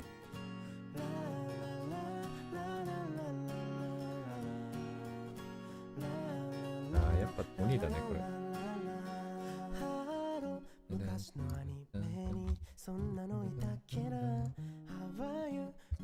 通じるかな、通じる。あ、スリーピンバカなこと言ってないで支度をしなくちゃクライン涙の跡を隠すためもう口癖になったまいっか昨日の言葉がふと頭をよぎるもう君には全然期待してないからそりゃまあ私だって自分に期待などしてないけれどあれは一体どういうつもりですか喉元まででかかった言葉口をついて出たのは嘘こうして今日も私は貴重な言葉を浪費して生きてゆくなぜ隠してしまうのですか笑われるのが怖いのですか誰にも会いたくないのですかそれ本当ですか曖昧という名の海に溺れて息もできないほど苦しいの少し声が聞きたくなりました本当に弱いな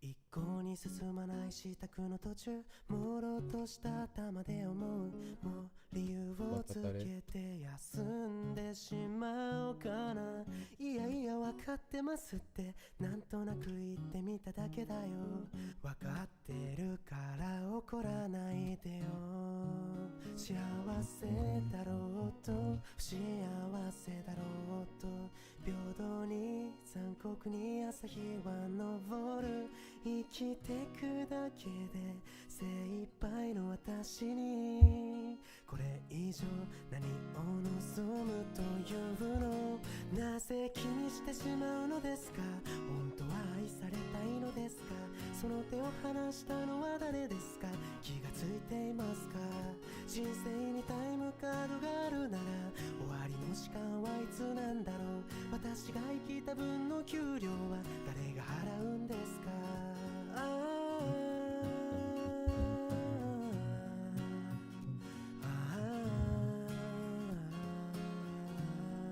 上には乗せてない So the blush is on the skin still Not on top of the hair though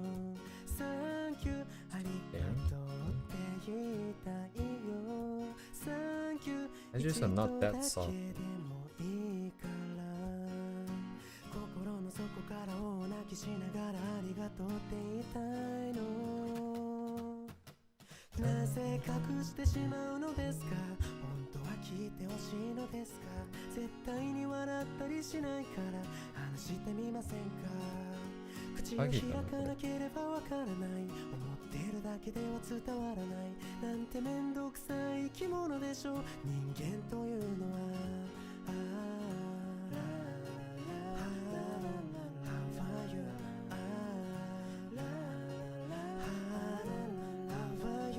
I get them.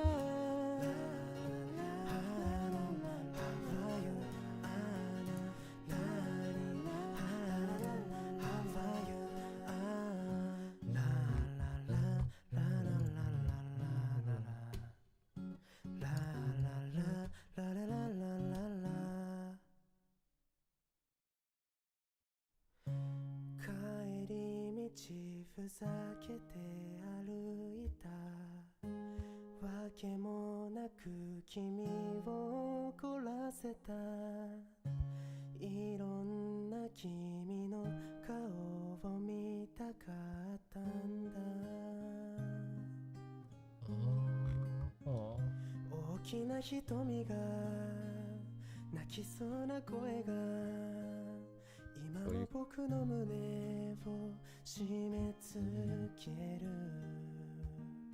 すれ違う人の中で君を追いかけた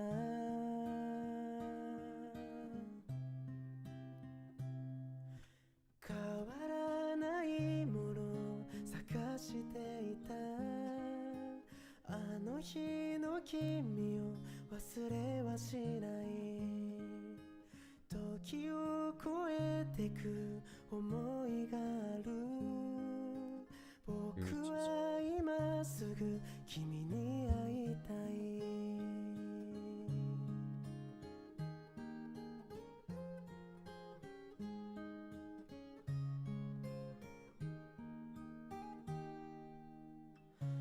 街灯にぶら下げた想いいつも君に渡せなかった夜は僕たちを遠ざけていたね Okay, I'm gonna be right back. 見えない心で嘘ついた声が今も僕の胸に響いているさまよう時の中で君と恋をした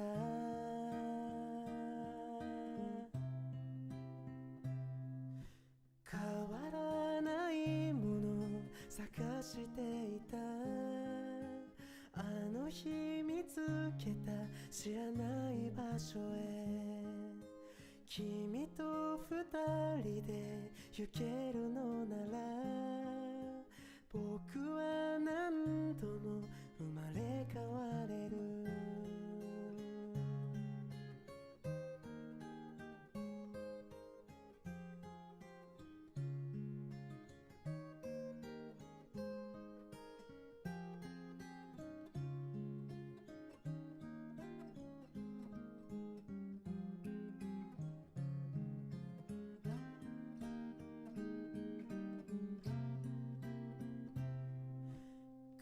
形ないもの抱きしめてたどうもどうもどうも。おはようございます。聞こえないまま君と歩いた同じ道に今も明かりはこの時間、なるほどね。仕事中ですね。変わらないもの探していたあの日の君をオンチャス。忘れはしない時を超えてく思いがある今日も適当に生きてます。ありがとうございます。I made her shoulders too small. Whoops. I only see it just now.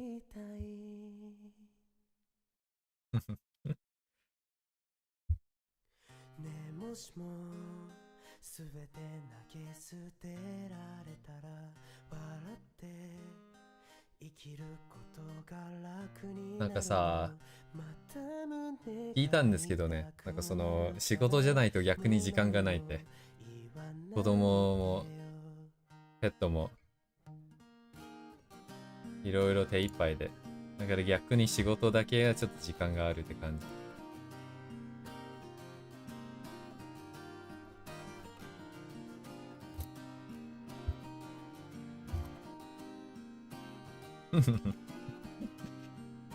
そうなんですか？ねもしもすべて忘れられたなら泣かないで生きることも楽になるの、でもいつも通りに元気でよかったです。できないからもう何も見せないでよ君にどれだけ近づいて Some interesting shadows here. It bends down towards the eyes.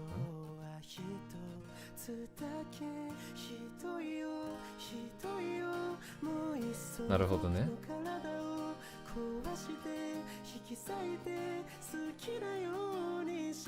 それは普通っていうか、よくあることかな。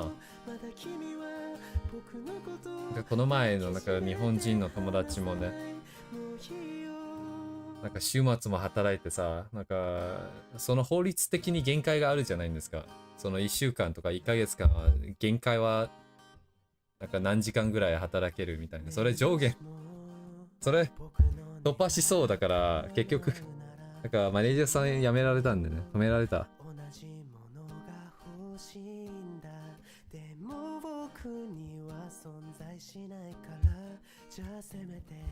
だいぶやばいです。一回働きすぎ。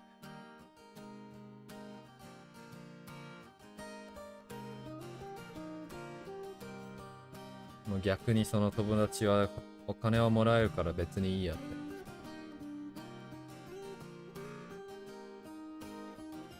こっちもそっちでちょっと変なかな。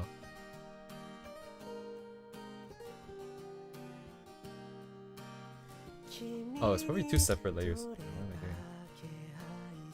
doing? Is it two separate layers though? Would I bother? Do I care? I don't really care. I just want to know how the layering works. One set that works is good enough for me.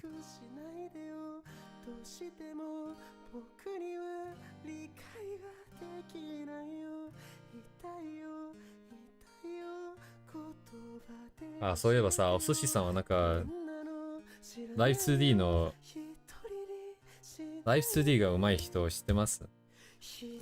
VTuber のあのソフト。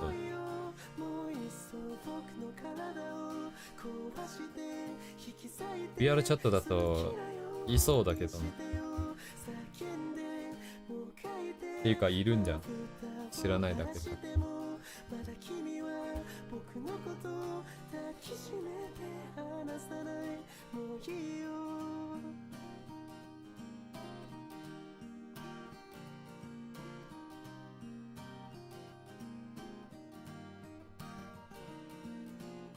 最近あれやっててね。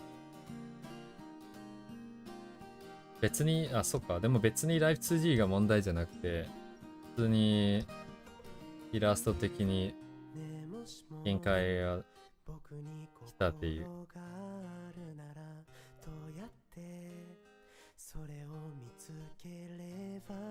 終わり。あと思いつかないかな。いや、大丈夫です、大丈夫です。全然大丈夫です。ちょっと話内容がないなと思って。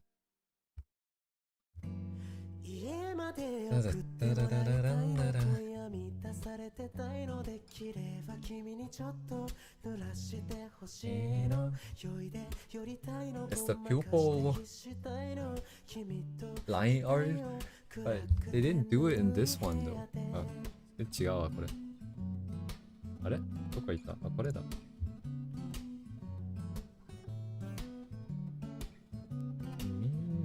あ、ここだね。So it's a separate layer specifically made for the pupil and some paint over inside. Can you guys even see this? My reference is probably blocking. Let's see, the white part is added manually. So actually, this part is entirely filled up. Is this painting practice? This is just I wouldn't call it painting practice, but it is also not line art practice. So by all by virtue of omission here, elimination here, perhaps. But really the objective is just like what I do in my videos. It's just to figure out a valid set of layers that can go with this style, so that I have it at the back of my head, and eventually when I come to the problem of how to render my live 2D, I have a set of, you know, stuff that I sort of worked out. Let's see if I can borrow some ideas. And mostly I just don't want to think. I started working at 8 AM today. It's been like 15 hours since then. So I'm just gonna chill. Live 2D takes up so much time because there's so much time lost in the layering. Of course, like finding a layer is one thing, but just having that many layers, making sure that the correct one is selected, that the parameter is set to the correct layer. Oh my god, dude. And then updating those layers, updating the stuff that I see that is a mistake, that wasn't done correctly.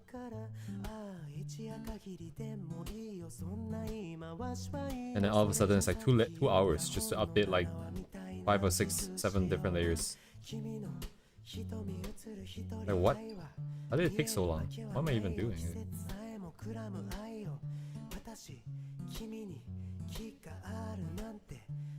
どういうことやで。家まで送ってもらいたいの今夜満たされてたいのできれば君にちょっと濡らしてほしい I was planning to draw my character in this style after it doesn't look like we have time. Oh my god, dude. Oh wait, why don't I put the frame underneath? Am I stupid?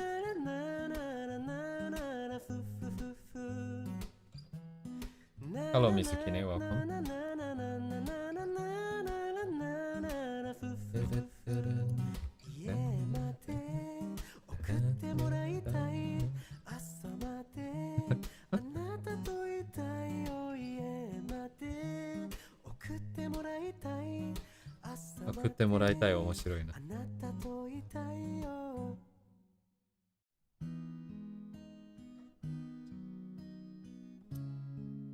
How am I? How am I? Pretty good. I mean, working on my own project. Nothing to complain about. Learning a lot of things about Live 2D actually. Like, getting a basic level of proficiency, understanding the concept of all the hierarchy, how the individual parts work. I was trying to test some stuff.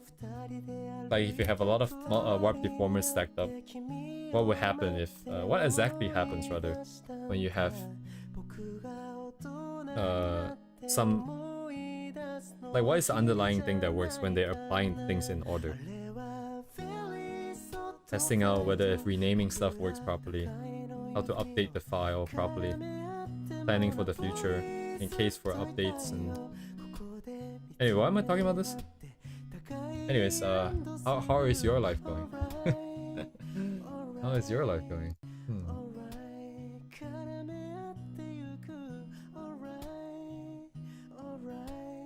If I spend all my time in one thing, I just start autopiloting, ranting about it.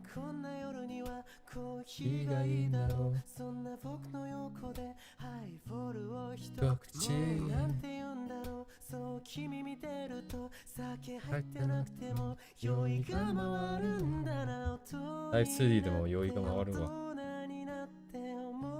Oh, you started to stream. That's very nice.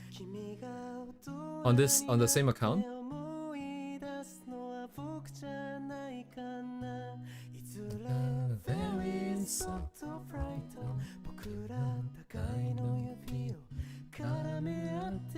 Oh, very cool, very cool.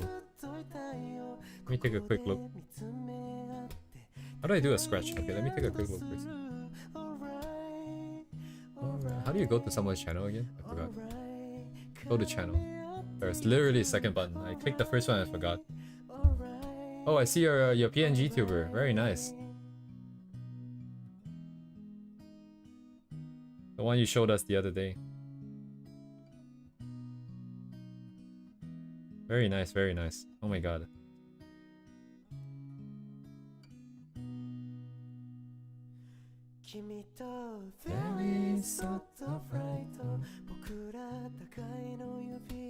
Indeed, indeed. Yeah. Good old Paint 2 Sai. Oh my god. Damn, do they have Russian as a setting?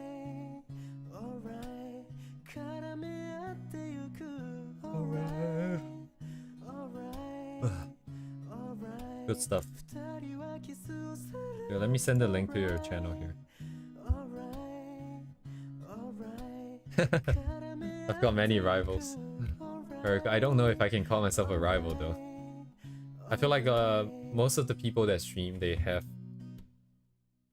I just feel like people are more stable because I'm still quite lost. I'm all I do is like studies and stuff like that, but I haven't really done a lot of original stuff. Like regardless of I have a style or not, because I'm sure you guys can see some leanings in terms of the way I draw stuff, but I just feel like I don't have a lot of original stuff. Don't know if I can call myself quite a rival, like on equal footing. In due time, in due time. Okay, this is confusing. I need to change the name.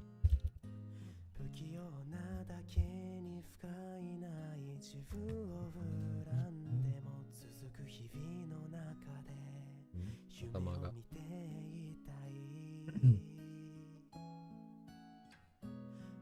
I'm enjoying like goose. Is that a Russian saying?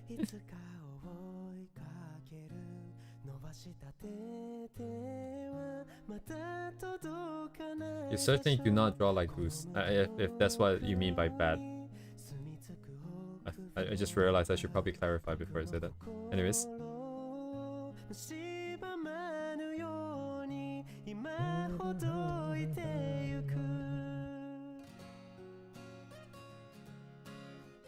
I feel like I should have probably started the time lapse. Maybe I can make another short out of this.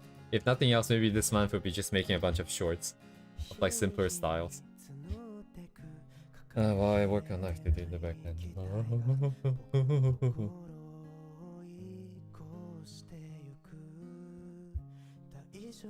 これ何? Why do I have a layer 1 here? What do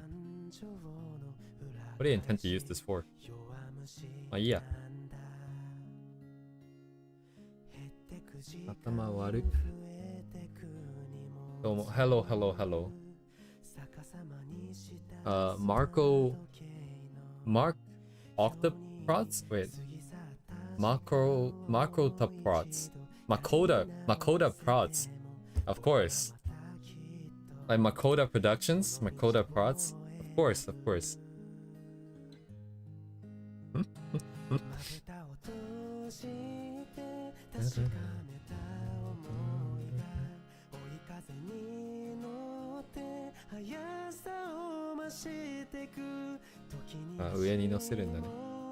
Yeah, no problem, no problem.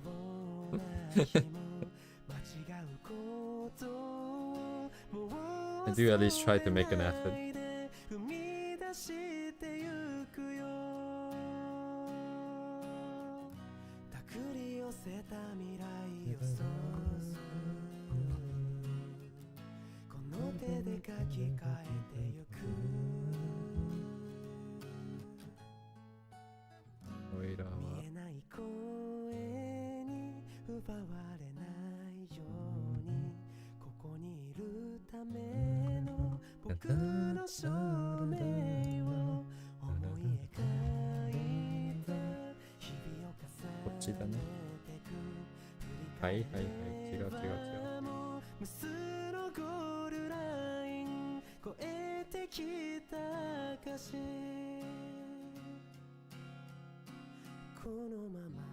The brush isn't hard enough, but that's fine as well. Fine, just fine. Fine.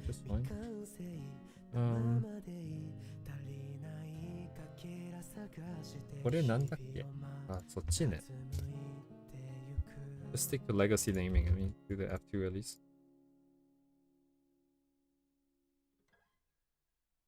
But half of it is your native lingo? I don't know. I feel like it should be pretty readable by an English speaker.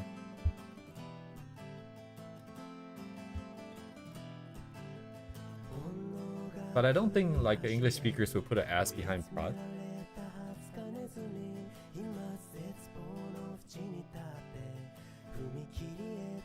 I think. I've never seen that.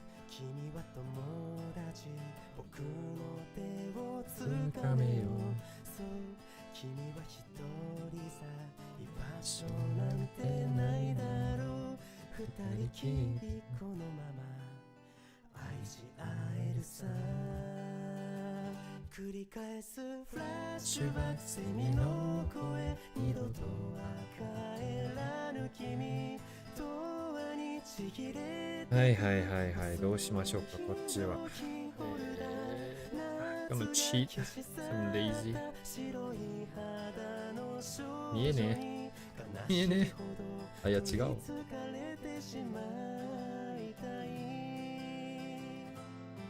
Black's the hand-drawn aesthetic.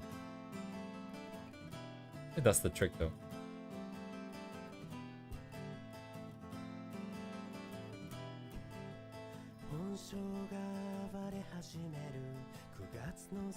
Ne. この人のカバーいいね。なんかその曲も聴けるし、著作権もかかんないんで。まあかかるけどね。でも別に配信が止まるぐらいではないの。この前2回でもあった事故はこれから二度とないんでしょう。多分。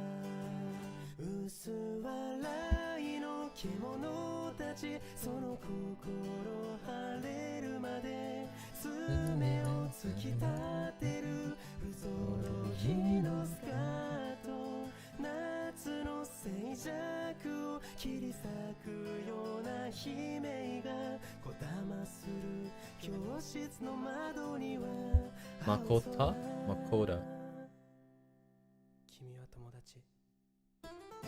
I see.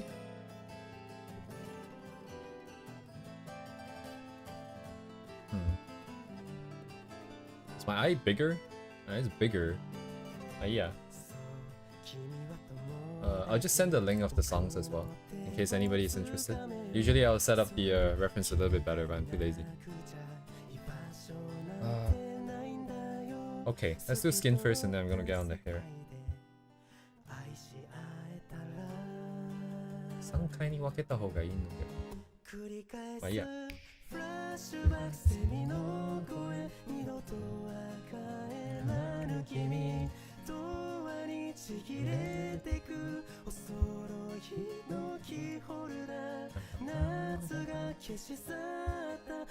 I should use a brush with opacity, I think. We don't have to be exactly the same. I'm just interested in the layering. And some of the edges, I suppose. I'm missing a line there for the eye.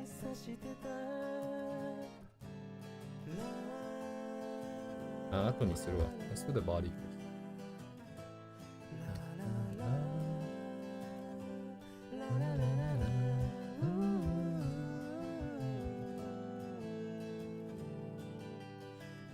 Let's do big shapes first. Oh, sorry, my BRB.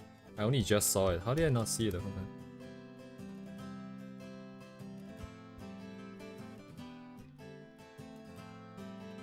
Oh, is it a sad song?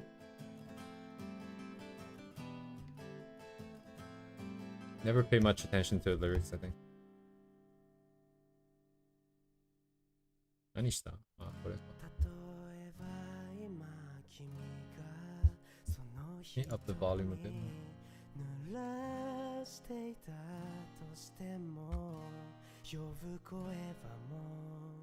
今日の目標は完成するか。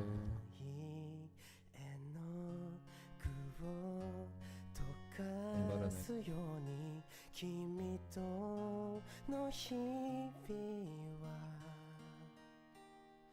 2回は後で。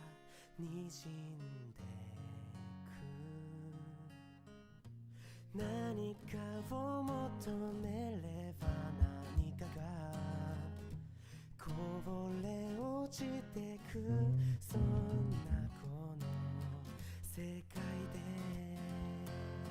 春の風を待つあの花のように君という光があるのならめくりめくる海を越えてなんかあった気がするんだけど違う。Didn't I have a pen just made for this? Is it not this one? Is it?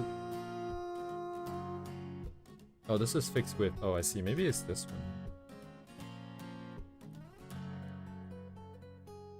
Why have two though? Am I stupid? What? Might be different. の世界また生きてみたいあのキスから芽吹く日々水色花びらはもう香りを忘れ君への想い枯れてゆく散ってしまいそうな心に覚えたての愛の美しさをね咲かせて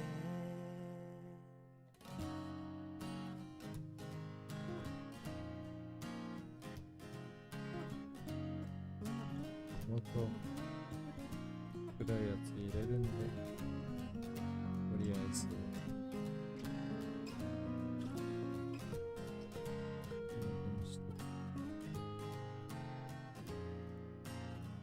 春の風を待つあの花のように飾らない心でいられたら触れられなくても思い煩っても忘れないよこの恋を一つずつ束ねて君という光があるのならめくりめくる運命を越えて咲かせるさ愛の花を花束を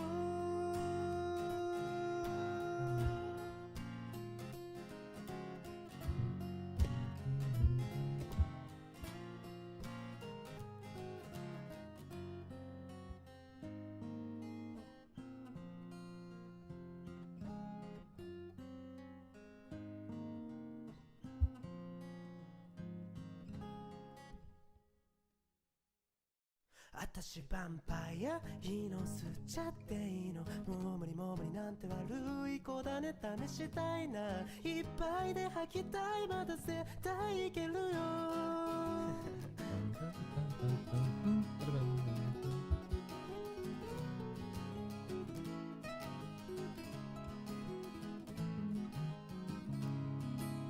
最低最高ずっと行き来してる甘くなる不安の果実のもう破天しと息をしてもいらないだけうるさいだけ誰かといればそれはたられば強がってたって気持ちには逆らえない離れていても感じてる絵も繋がって確かめたら死ねるかもいいもん悲しいもん切ないもん君の全てを食らうまで絶叫あたしヴァンパイアいいの吸っちゃっていいのもう無理もう無理なんて悪い子だね試したいないっぱいで吐きたいまだ絶対いけるよあたしヴァンパイアからしちゃってこれ嫌な感じ泣いて忘れ特にはないね。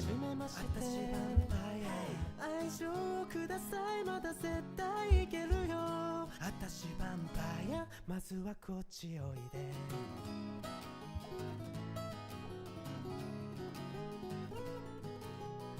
内緒の思い洗いざらい吐き出したならまさにばかり割り切れないけどあまりじゃないそっと朝までと戦法繰り返すやだわがままはただ欲張ってまたチャンスを逃すのだやまないもしも叶えたいけど重なって押しつぶされちゃうのかもいいもん悲しいもん切ないもん君の全てを食らうまでいいじゃん楽しいじゃん気持ちいいじゃん溺れるまでが癖になるね絶叫あたしヴァンパイアいいの吸っちゃっていいのもう無理もう無理なんて悪い子だね試したいないっぱいで吐きたいまだ絶対いけるよ君もヴァンパイアいいよ吸っちゃっていいよもう無理もう無理だって言わせてほしい君以外では絶対にいけないほら絶賛させてよ君もヴァンパイアからしちゃって今何回目星が見えるような葉の中で延長をくださいまだ絶対いけるよ君もパンパイアまずはこっちおいでな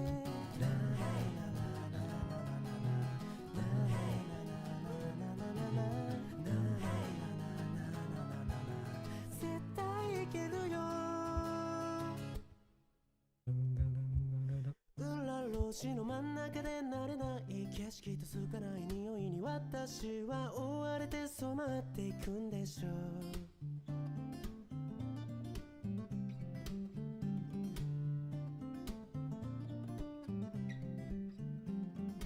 私は怖がりで知らないことには手をつけず誰かがやってきて毒味をするまで待っていたすることは単純でマニュアル通りな生活を来る日も淡々と過ごしていたそういやさそういやさ昨日の私もこうだったそういやさそういやさ弱い根を吐いている薄っぺらい人間です一歩前に出るのはやめときます絡まれたくはないからさ描いた理想像に現実にいかないから近づけないよう生きときます明日も何しを過ごしときます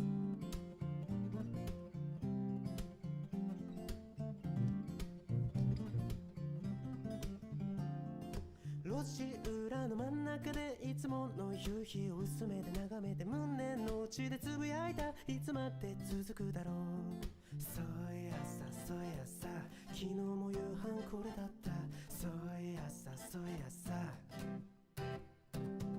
臆病でキリが悪い育児なし人間です一歩後ろに下がって逃げときます目立ちたくなんかないからさ描いた理想像に現実にいかないから近づけないように生きときます明日も何しを過ごしときます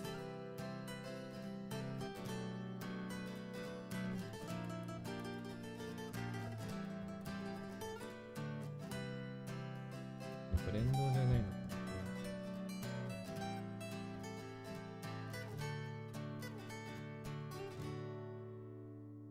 弱い根を吐いている薄っぺらい人間です一歩前に出るのはやめときます絡まれたくはないからさため息ばっかでさ吸う息足りないのきっとそううまくはいかないけどさ試しにちゃんと生きてみよう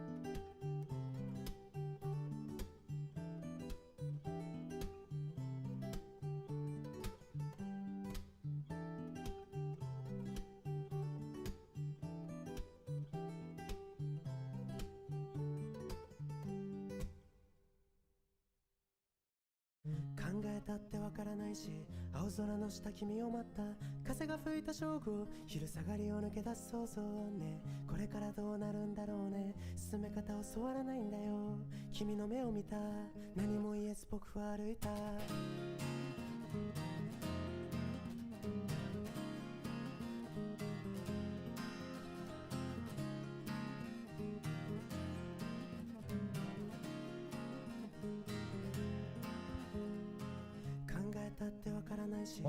もっと It's gonna mix English and Japanese. It's more subtle than that I have. So the shapes are too clear. I thought there might be a gradient on the shadow, but there isn't. Actually, why is it brighter here?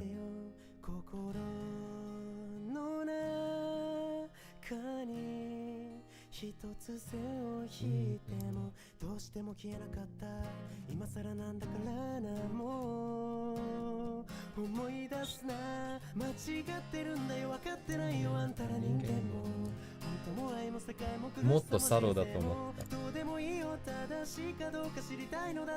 あざって。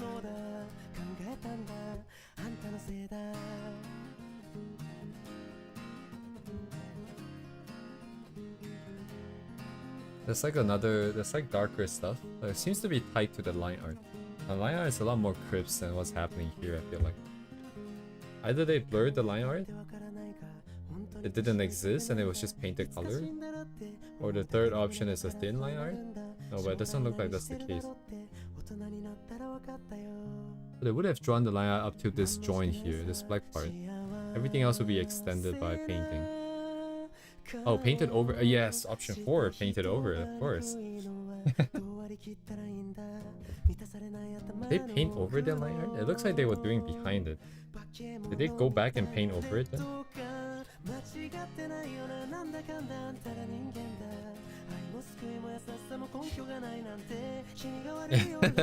It's so foreign to me. It hasn't even occurred to me that it's possible. Painting over my line art? Why did I spend all that time drawing it then? Basically. It's like,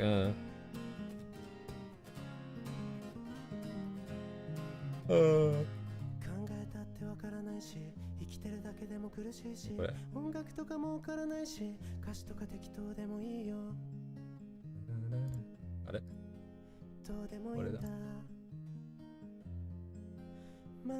Yeah. That's a different you guys. You guys live in a different world, man.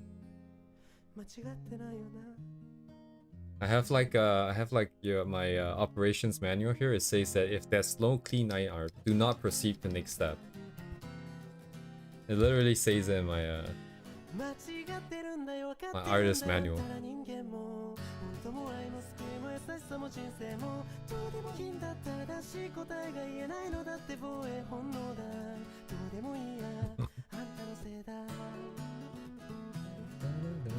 You're a Japanese worker in spirit.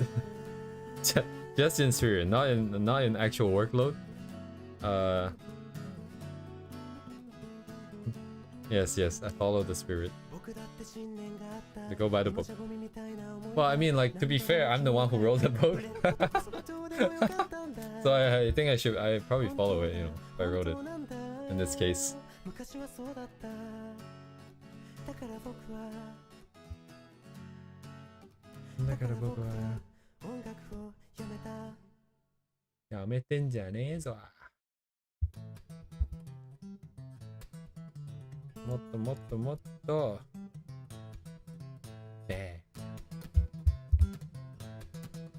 この後ろ髪は後ろだから後ろにします。ってことは、いや違うわ。Wait.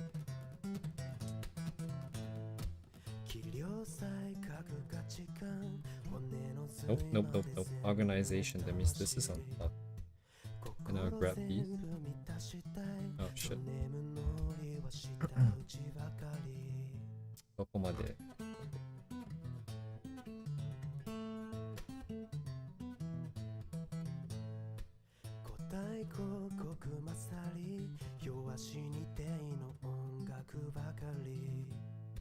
君の全部妬まし浅ましいこの心願うずくばかりつまらないものだけが見たいのさ夜の全部が僕は欲しいただやるせないから歌にしたいこの渇きを言い訳にさ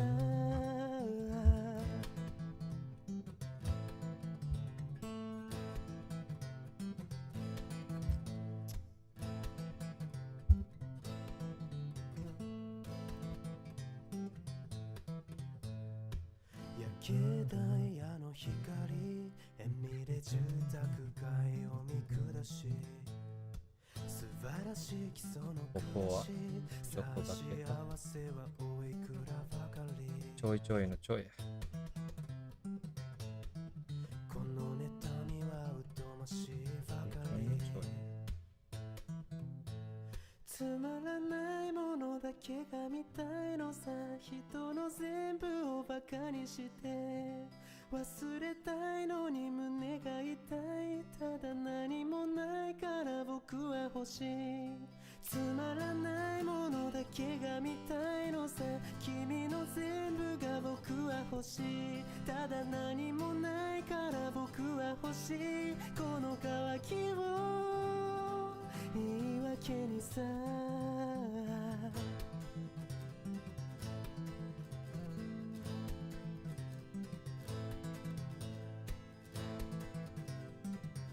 あれlet's see.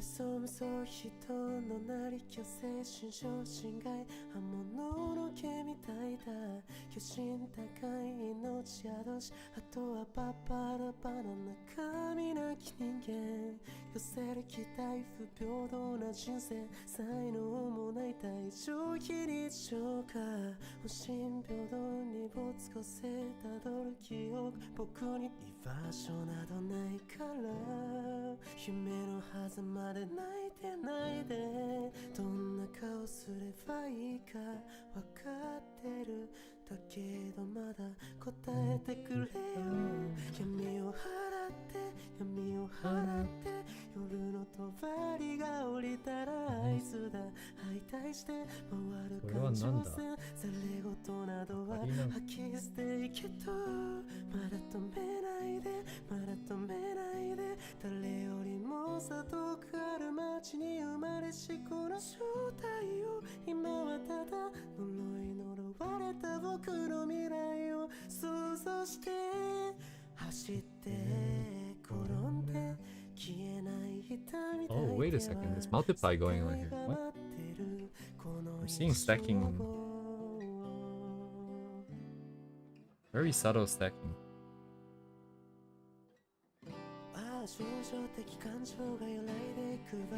Not just naked, but also pregnant.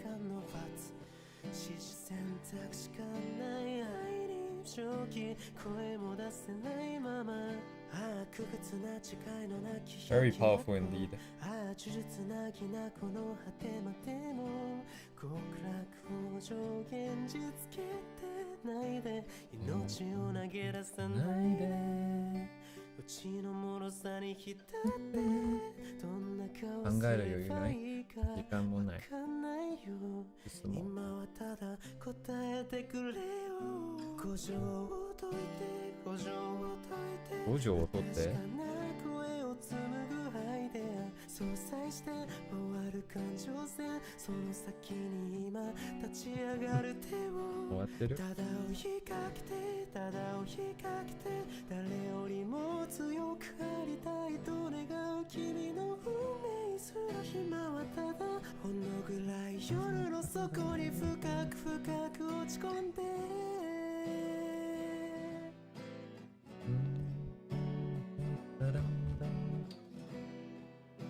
My spacing, right? I forgot. I make the shoulders too short. I don't have the same space. Somehow.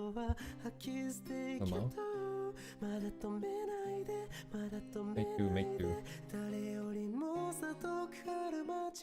上にした方がいいのでは。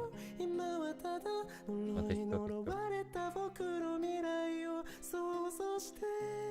走って転んで消えない痛み抱いては世界が待ってるこの一瞬を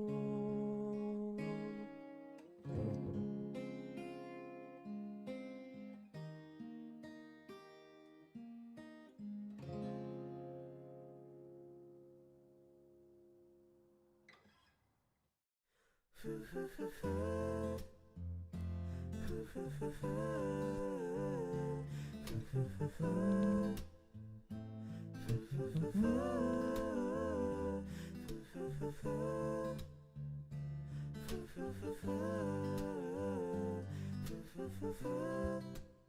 That's stroked in. So it would just be like super thin brush and do that. 弱いまま大人になった僕でも今日は少し強くなった気がしてはしゃぐ君の顔を思い浮かべたでも見てないんですね。祭りの音が聞こえ始める時間に決まって俺も正直なく向いてないわ。顔が嬉しそうだ君の方が僕より懐かしきだったね夜が重なり合った、yeah、今日だけは夏の夜のマジックで今夜だけのマジックで歌わせて今なら君のことがわかるような気がする夏の夜限りのマジックで今夜限りのマジックで身を任す It feels like there's some kind of glow on the hair. I don't see any being put in on this one here. Maybe, maybe not. Extra exists beyond without any tie-ins. Okay.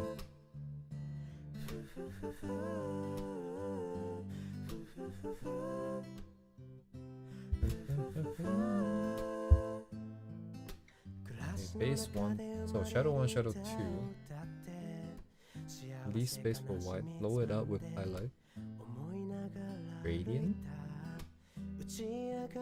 どこから花火を見て笑った君を思い出したよ Yeah 今日だけは夏の夜のマジックで今夜だけのマジックで歌わせて今なら君のことがわかるような気がする夏の夜限りのマジックで Oh, but this is linear, so it's some kind of airbrush. 身を任す夜明けが流れるまで記憶に蓋をするのはもったいないよ時間が流れて少しは綺麗 There's some gradient behind this, I think. 夏になると思い出す別れの Saturated around the light. 今なら僕を救う気がする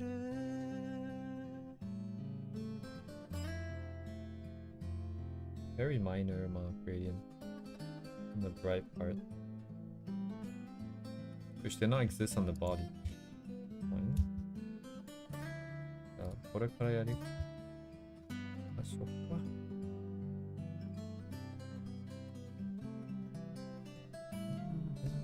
今日だけは夏の夜のマジックで今夜だけのマジックで歌わせて今なら君のことがわかるような気がする夏の夜限りのマジックで今夜限りのマジックで身を任す夜明けが流れるまで夏が終わる前にこの歌が始まってこぼれる二人を見守るから Oh, I erased too much. Ah, shit. Of course I did.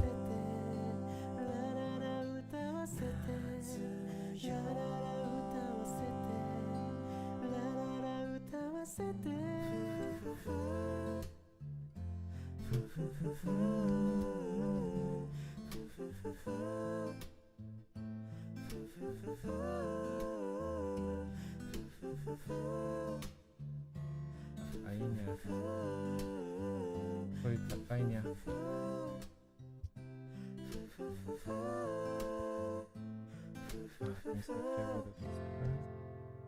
Alright.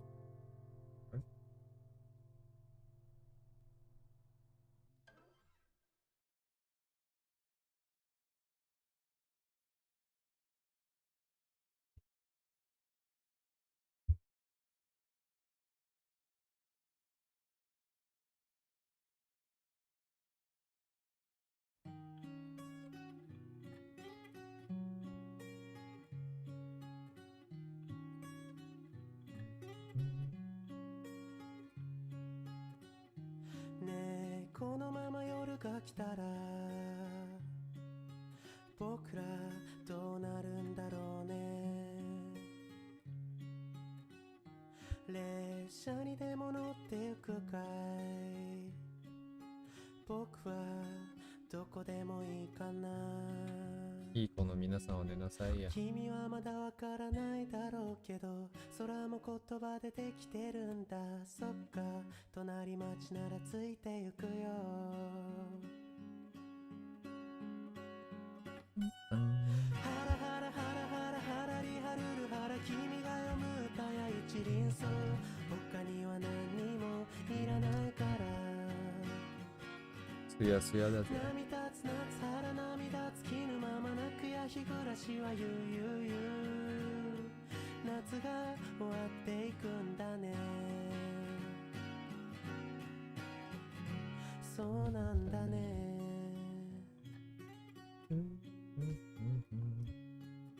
Spacing is different, portions will be different.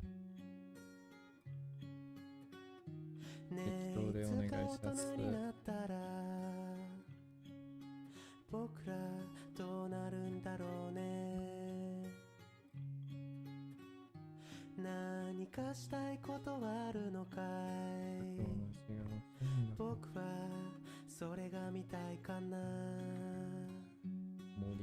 君は忘れてしまうだろうけど、思い出だけが本当なんだ。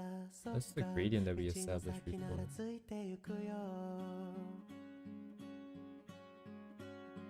サラサラサラサラサラサラサラサラ、花風揺られや一輪草、言葉は何にもいらないから。君たつ夏春髪はなびくままなく山もよいゆうゆうゆう、夏が終わっていくんだね。そうなんだね。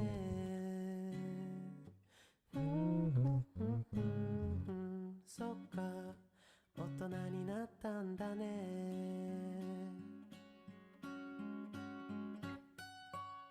汚い大人になったね。悲しいです。他には何にもいらないから。波立つ夏春涙尽きぬままなくや日暮らしはゆうゆうゆう、夏が終わっていくんだね。僕はここに残るんだね。ずっと向こうへ行くんだね。そうなんだね。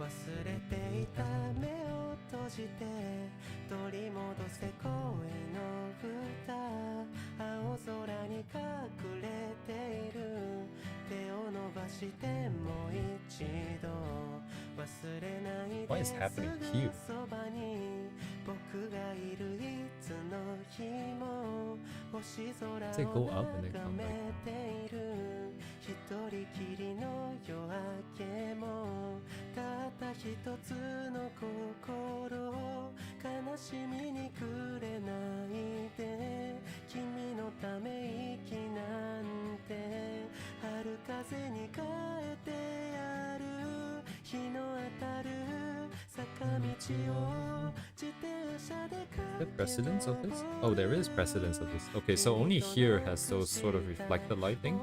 Maybe it's just not painted right here. I get copyright, what was it called? But anyways, it doesn't take down the stream. There is copyright on the music. As long as it doesn't take down the stream, I don't care.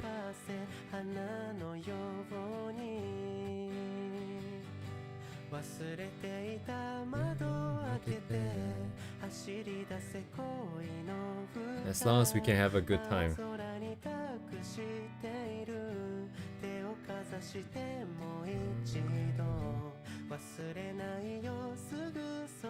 Maybe I'm the only one having a good time because you guys have to listen to me sing and I don't have to.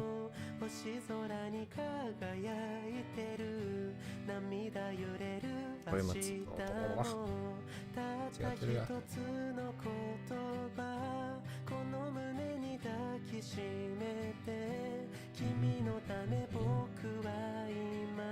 アートで入れた方がいいのでは。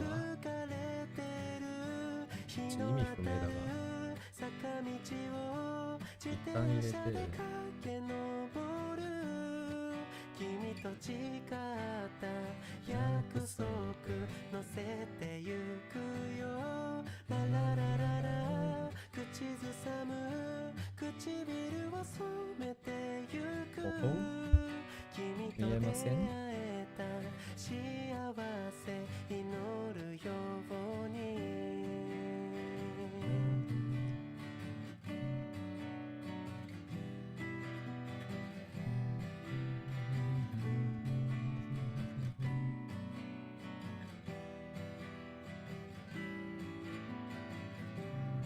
Oh, is it flat?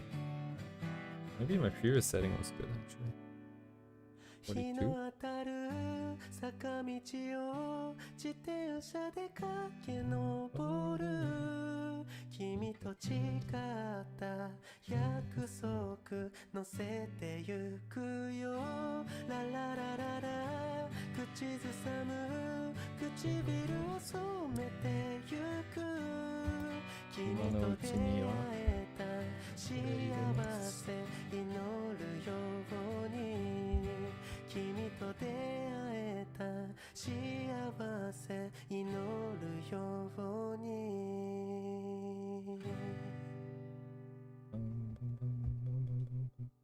Who's singing? I don't know.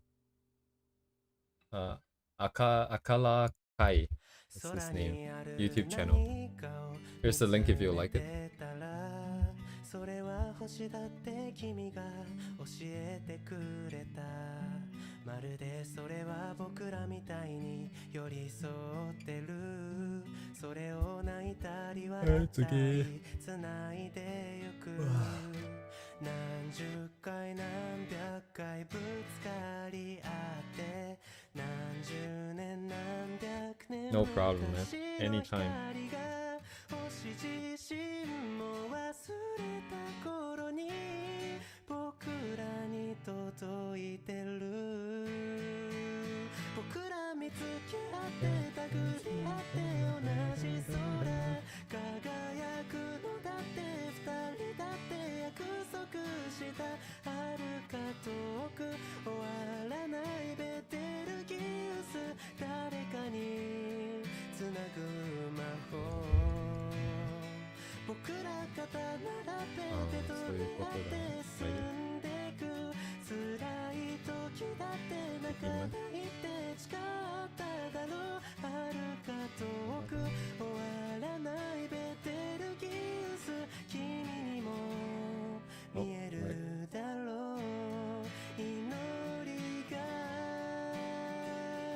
記憶をたどるたび蘇るよ君がいつだってそこにいてくれることまるでそれは星の光と同じように今日に泣いたり笑ったり繋いでゆく何十回何百回ぶつかり合って何十年何百年昔の光が僕自身も忘れた頃に僕らを照らしてる僕ら見つけ合って手繰り合って同じ空輝くのだって二人だって約束した遥か遠く終わらないベテルギウス誰かに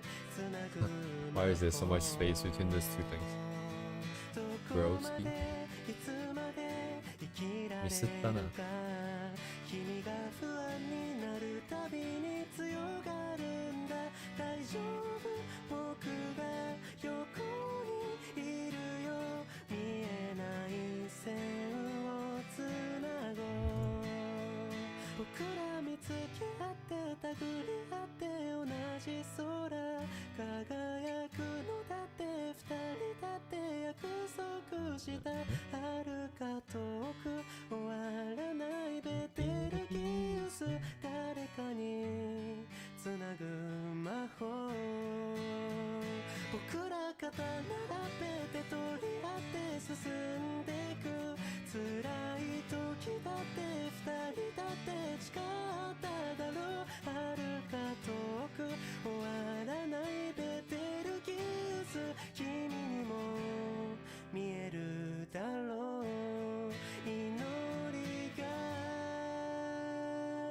空にある何かを見つめてたら、それは星だって君が教えてくれた。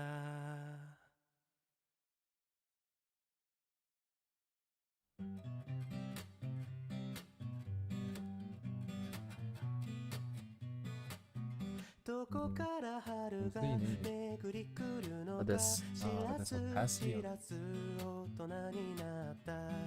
見上げた先にはツバメが飛んでた。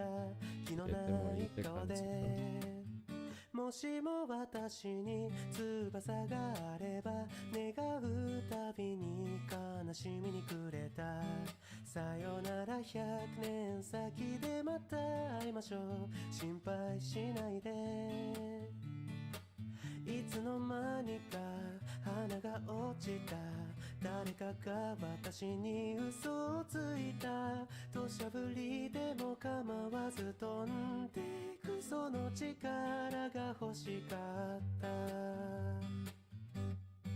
誰かと恋に落ちてまた砕けて、やがて離れ離れ、口の中旗と血がにじんで、空に唾を吐く。瞬け羽を広げ、気ままに飛べ、どこまでも行け。 Painting study instead of trying to fit painting style in... Oh, I see what you're saying. Well, like one layer then? A singular layer? Because I don't fully understand how it will work. As in like how painting works. So I think the only way is to force a single layer. Okay. So as long as... Okay, let's say we make layers maybe for parts, but not for colors. So we want everything on one... Sorry, what am I saying? Everything for one part to be on one layer, maybe? So at least we get the option of moving some parts around, but... Probably it's a good, probably a good compromise there.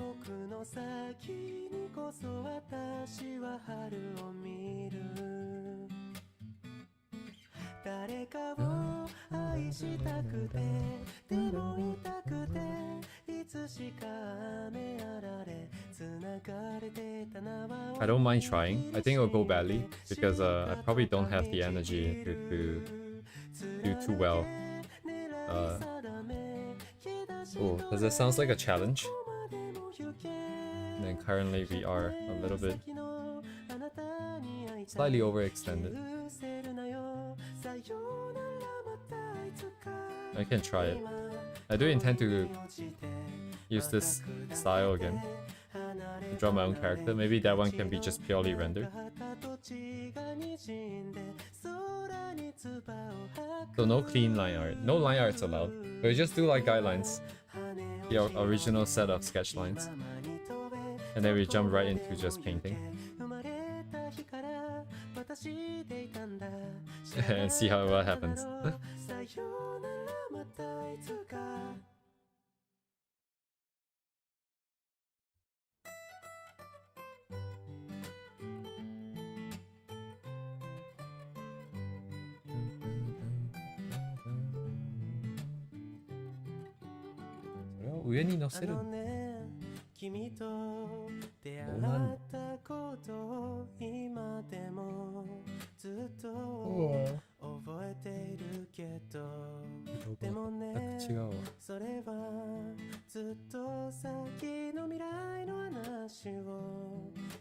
Hang on the layers for on the textures for now. So what am I lacking here? I have Terminator, I have highlight. And some kind of gradient that's behind the scene. And then the texture. Terminator is probably, yeah, painted over everything actually. So it's here. Hello? Kamina. Some kind of saturated orange. Opacity with no line weight. More orange, please. これ合ってんのか? Cannot tell.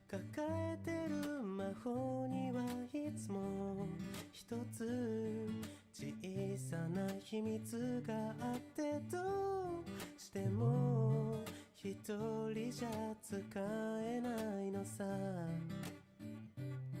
だから聞いてねあのね君のポケットの未来を覗いてきっと笑ってくれるか I'm ら gonna have to adjust this now. これはいつかこの先で会うあなたの痛み一つ拭く魔法ねほら Oh yeah, no problem. しまっておきなよ I forgot what I said. I don't think it's that important. I think we're on the same page. Because my issue is one layer, one color, one layer, right? So as long as we avoid doing that, I think...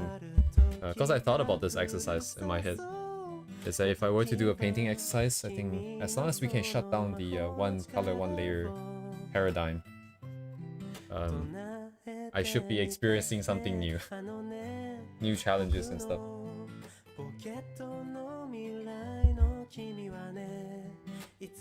I think. Okay, we try. This is the standing theory.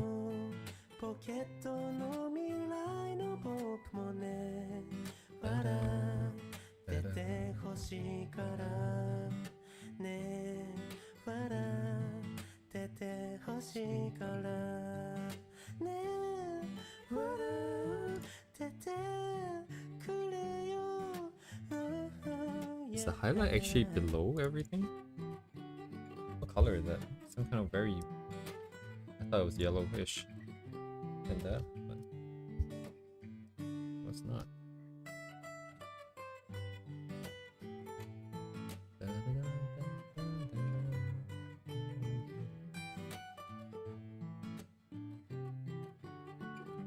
It would make more sense with this, I think. もう一度さ声を聞かせてよめくれないままでいる夏の日のカレ I need something that blends color. 今ってさ笑ってみせてよ送り先もわからない How about this? 忘れ物ばかりだ心が壊れる音が聞こえてどれだけ君を愛していたか知ってもう二度とは増やせない思い出を抱いて生きて Day by day どんなスピード Oh, wait a second. So that extends down that way. What does that mean? It means that it's on the same layer as the other guy.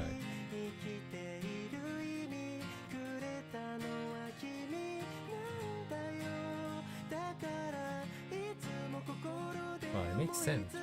Because that just means that it's on top. こうしたらいいんじゃない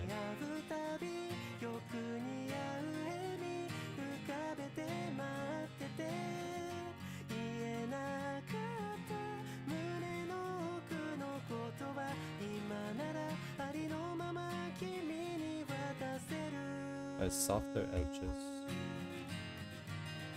ささやけばさ届けられた距離0センチの指先で渡せた気になってた I could.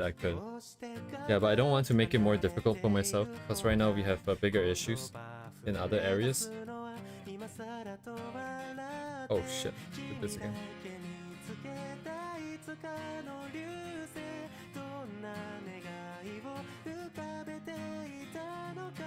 Trying not to overextend, because that is a well-known issue on my part. Happens way too often. はい? なんでこれお前だよね? Oh, it's probably my blending nonsense here settings.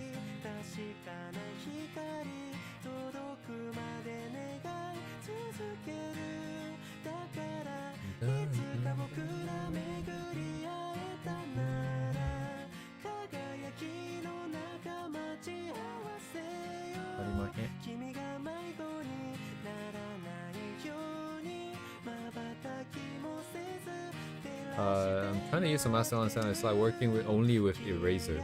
Yeah, yeah. That is also the one color, one layer method.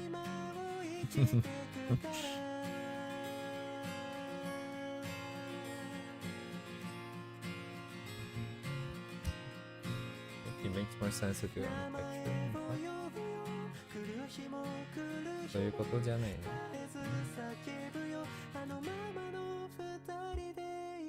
I don't have too much time to think. I have to move.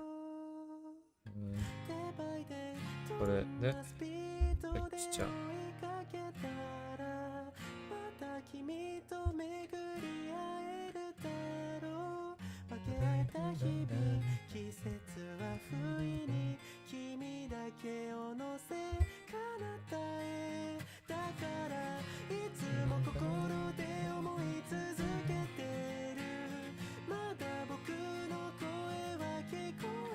Opacity 最後だね。そしてはい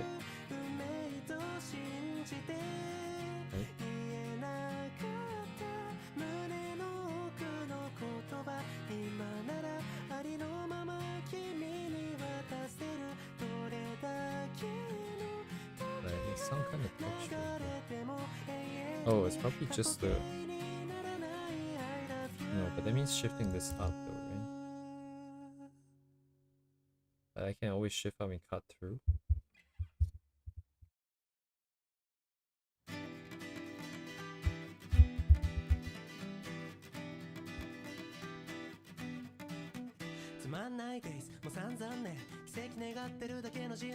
Oh, but this layering makes more sense to me.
箱の中の小さい家の二人で並んだキッチンの小窓のカーテンの先の思い出の庭に春の日差しを一つめて、たまには少しの水をやって小さな琵琶が鳴った時忘れてください。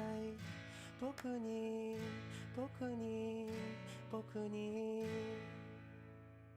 僕に心を君に花束を揺れる髪だけなびくままにして僕に言葉を君の花歌を長い長いメロンの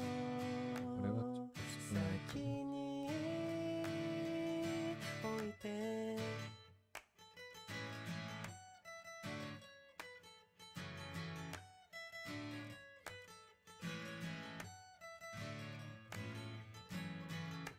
一つ一つ数えてみてあなた自身の人生のあなたが愛したいものを何もないのかい。海のそばの小さい駅を歩いて5分の海岸の僕と似た翡翠の色も忘れてください。僕に僕に僕に僕に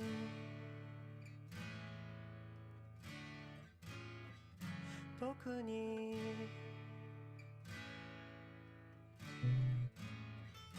僕に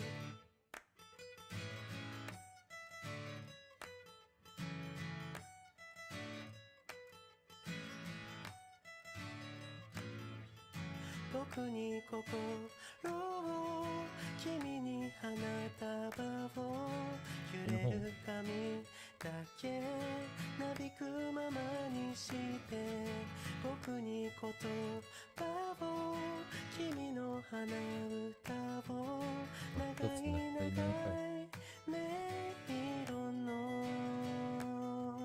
先に置いて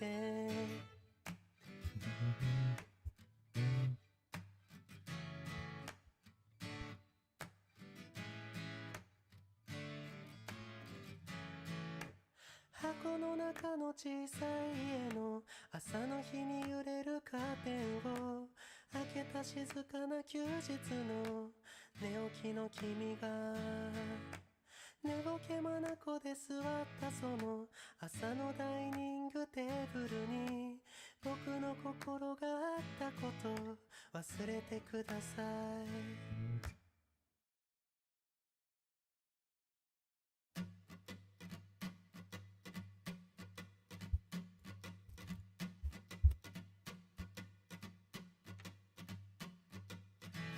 君に見せたい景色がある僕の好きをどう思ってくれるかな君にあげたいすべてがある言い過ぎな気もするけどだからどうかどうかそのまた滝のスパにさせて時代の車輪に僕らが燃料とな乗せてゆくどこまでがただ愛と呼べんだろう僕に運ばれる街世界を知るんだろうどこからかまた始まるはヒストリー感触は焦ってしまうけど確かなメモリアル温かな大事なもの唯一のファミリエ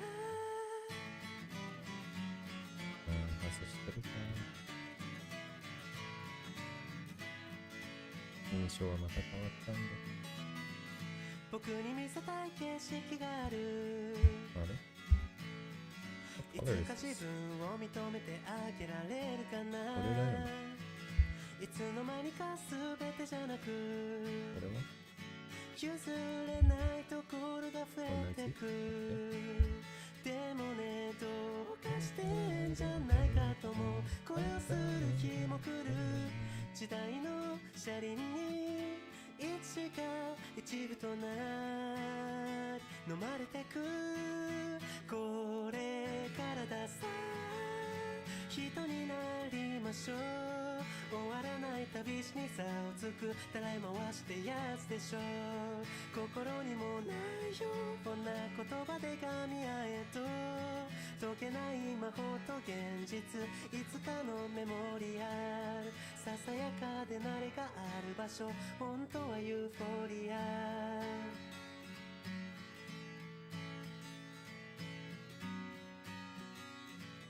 あの日の後部座席の窓から見えた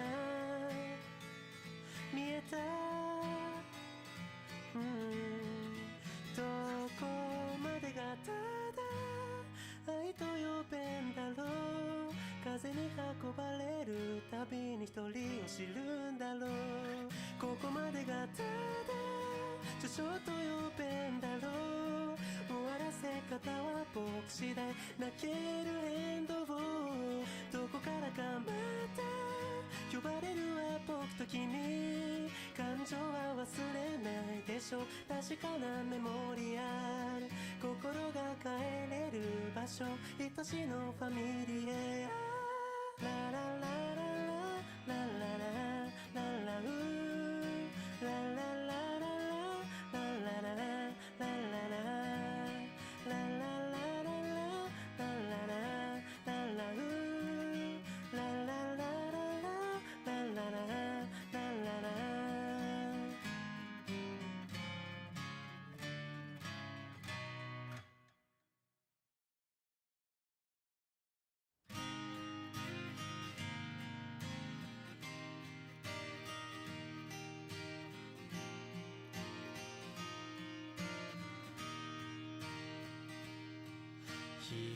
光が閉じるように会えない人がまた増えても大人になれなかったそれを誰にも言えないでいる素敵なもの大事なものを抱えきれないくらいにもらったのに指先で雲をなぞって僕にはもう見えないもの描く君にかける言葉があるとしても僕にはとても探せないだろう頼んだ覚えはなくても守られてきたことは知ってる自分じゃできやしないけど君には優しくあれと願い祈る似合ってなんかいなくて何もかも足りないのに投げ出し方もわかんなくてここにいるハリボテに書いた虹でも手垢にまみれたバトンでも何か一つ渡せるものが見つけられたら少しは胸を張れるだろうか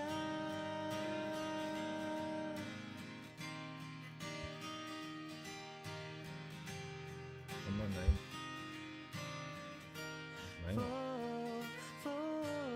閉じた絵本の終わりのページでこれは誰の人生だ誰の人生だ誰の人生だ誰の人生だ誰の人生だ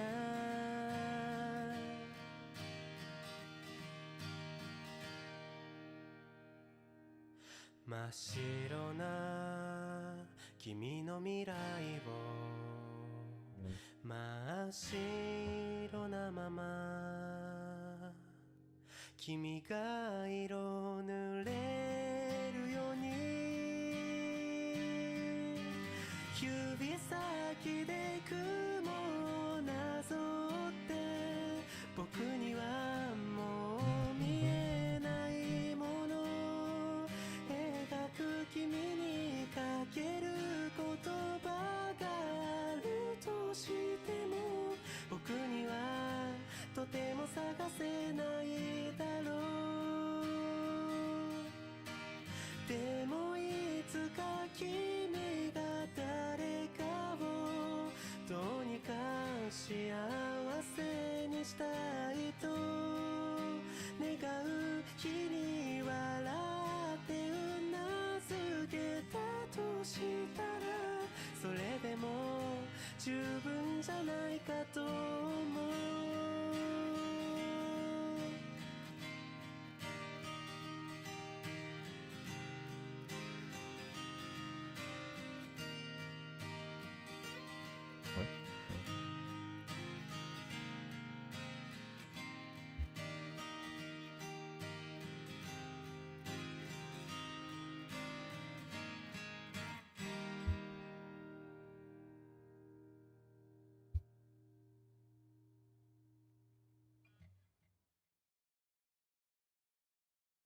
眠れないんだ風もなく下りそうな夜に君の声が耳元で揺らいだ感傷に浸ってばっか何も変わんない笑えない日々を抜け出そうぜ君を連れ飛び出した風が通り過ぎた闇と混ざり合った君の笑い声が小さく愛の空に響いてそんなんで生きていけんのかもう戻れないぜなんて揺らぎそうな思いはアクセルへこのまま I'm dragging off screen because this artist is not very safe forward.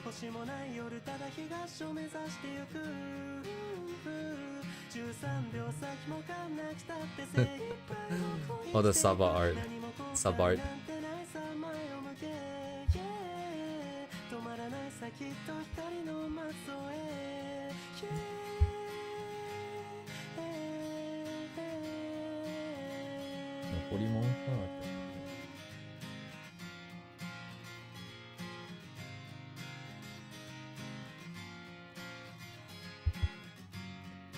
Okay.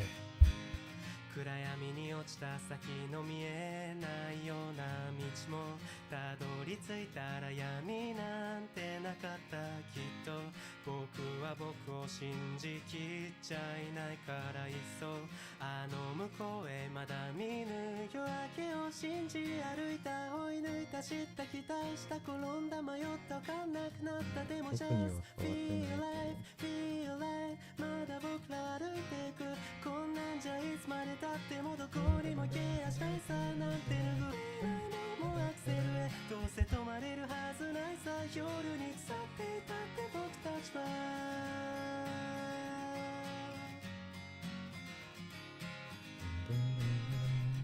間違いなくガスに向かっていく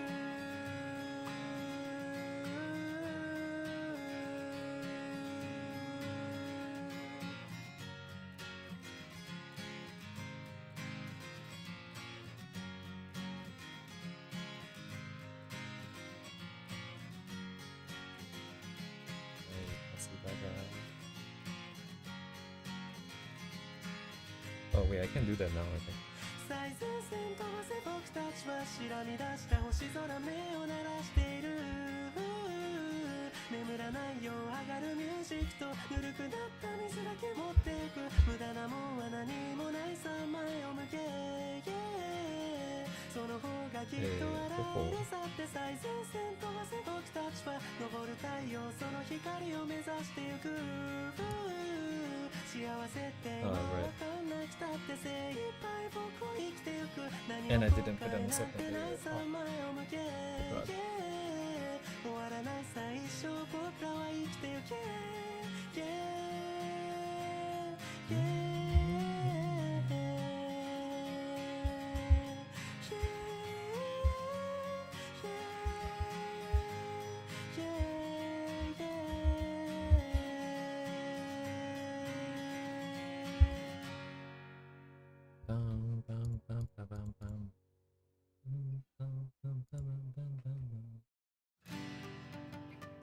it goes through the line as well. Oh my god.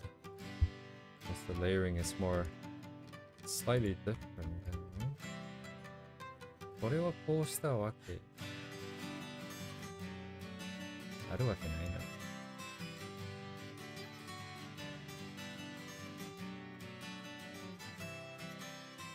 わかりません。過ぎてくんだ今日もこの寿命の通りに限りある数しか減るように美しい数しか増えるように思い出の方向古いもの棚の奥に誇りをかぶってるのに Oh, the line art follows the color behind it, not the color of the part it isn't. Oh, this overlap here is interesting. So maybe it's not following, it's just so...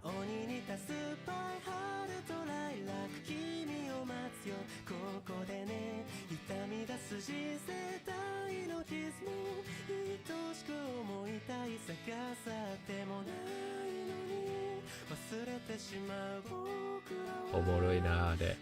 So it's a separate layer for everything possibly. Oh, but there's no line on it. Anyways. I mean, coming this far, I don't think it matters that much anymore. We just need a fraction of their power. Just a fraction.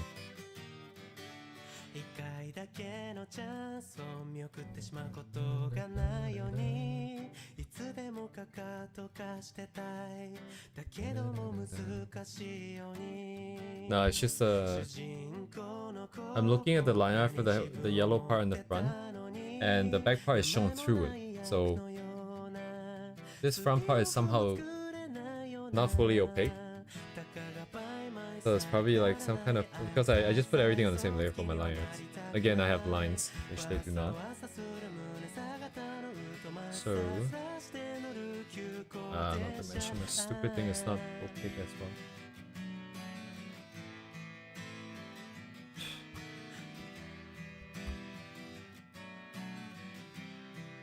Anyways, I'm just trying to decipher what they're doing, but you don't need to know that necessarily.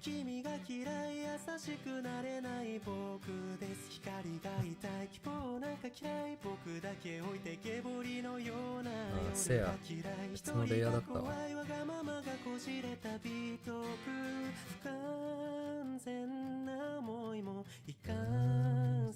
大事にしたくて不安だらけの日々でも愛してみる感じたことのないクソみたいな敗北感もどれもこれもが僕を突き動かしてることが揺らすこの大地と配達すべてが来たあの夏も色あせはしない忘れられないな今日を生きるために探さってもないのに楽してしまう僕らはもう何のために誰のために傷を増やしてくんだろう雨が降るその後に緑が育つよう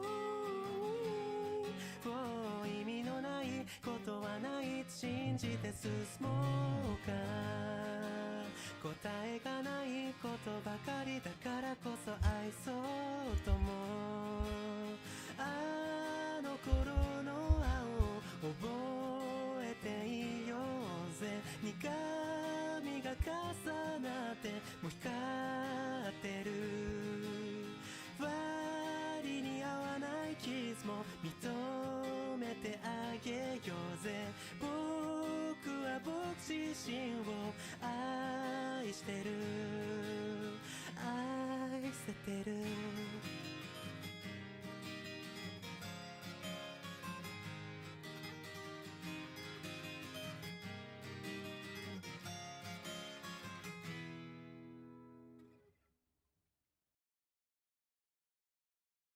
はい喜んであなた方のため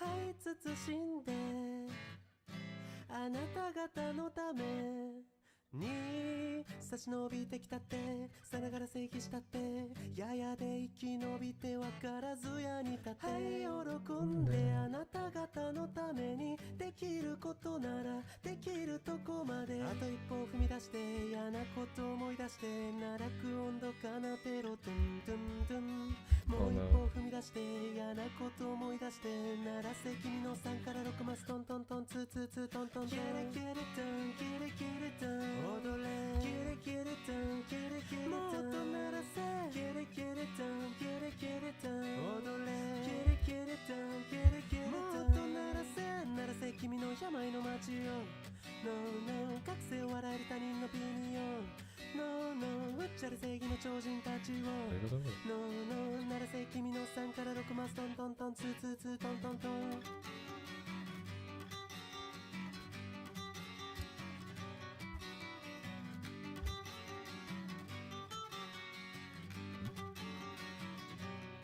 怒り抱いても優しさが勝つあなたのかけたとこが希望 Save this game Mr. Hay 救われたのは僕のうちの一人であと一歩踏み出して嫌なこと思い出して奈落温度かなでろトゥントゥントゥンもう一歩踏み出して嫌なこと思い出して鳴らせ君の3から6マス分かれ道をもうがままこと明日任せたきりわがままな言葉魚でろ吐く生あったたな音はトントントンツーツーツートントンキレキレトンキレキレトン踊れキレキレトンキレキレトン鳴らせキレキレトンキレキレトン踊れキレキレトンキレキレトン鳴らせ君の病の街を No no かつて笑える他人のピニオン No no うっちゃれ正義の超人たちを No no 鳴らせ君の3から6マストントントンツーツーツートントントンはい喜んであなた方のために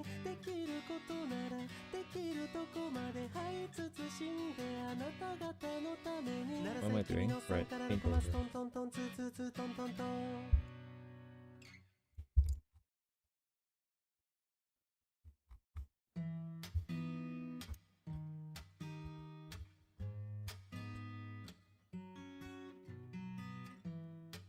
Weight of the world on your shoulders I kiss your waist and ease your mind I must be favorites and oh yeah I take my hands and trace your line It's the winner working right It's the winner working right Think you met you in another life So break me off another time You wrap around me and you give me life And that's why night after night I feel love in your eyes Monday, Tuesday, Wednesday, Thursday, Friday, Saturday, Sunday Monday, Tuesday, Wednesday, Thursday, Friday 7 days a week Every hour, every minute, every second You know night after night I'll be loving you right 7 days a week You laugh and I shine praying All of me I'm all falling Show you what devotion is Deep as the ocean is Wind it back, I take it slow Leave you with that afterglow Show you what devotion is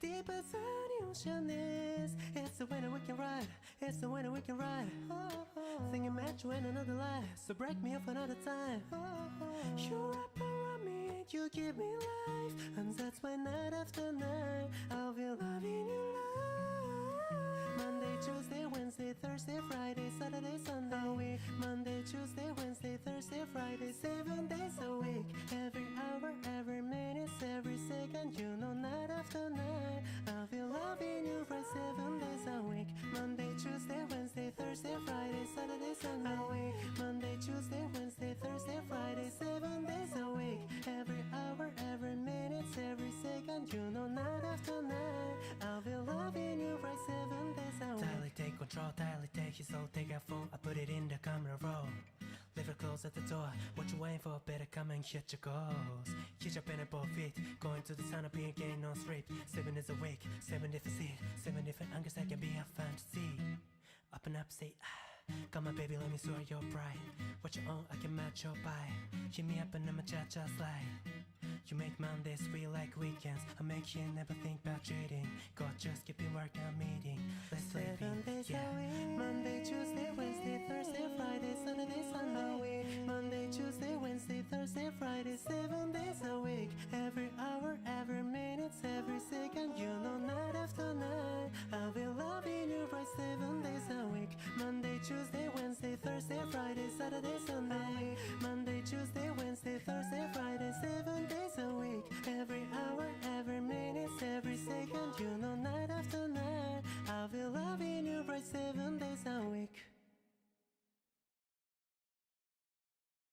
荒れ狂う季節の中を二人は一人きりさらり明けゆく夕日の中を今夜も昼下がりさらりどれほど朽ち果てようと最後には笑いたい何のために戦おうとも時は愛かい新しい日々は探さずとも常に Oh, I put it on the wrong layer. ここにいろいろ見てきたけれどこの瞳は永遠にきらりあれほど生きてきたけど全ては夢みたいあれもこれも魅力的でも私は君がいいどこにいたの探してたよ連れてっ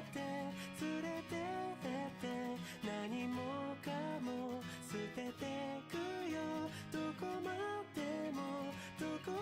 でも荒れ狂う季節の中も空襲の中も君とならばさらり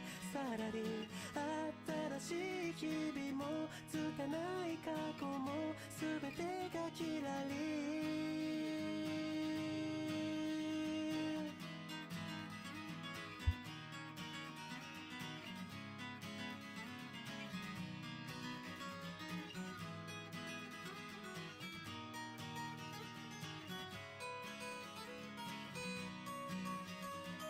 なくしてしまったものを振り返ってほろり時には途方に暮れてただ風に吹かれてゆらり行き先切ってきたの行き先は決めたの迷わずに行きたいけど保証はしないよ何か分かったようで何も分かってなくてだけどそれが分かって本当によかった新しい日々は探さずとも常にここにここに愛いろいろ見てきたけれどこの瞳は永遠にキラリ生きてきたけど全ては夢みたいあれもこれも魅力的でも私は君がいい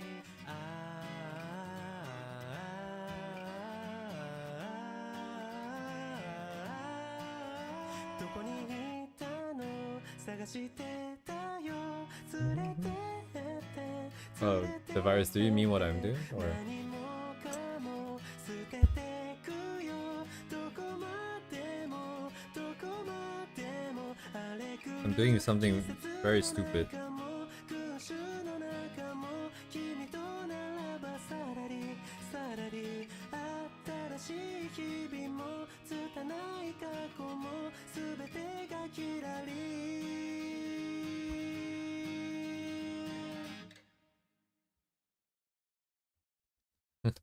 If you say it like that, it implies that I... What? Because I say I'm doing something very stupid.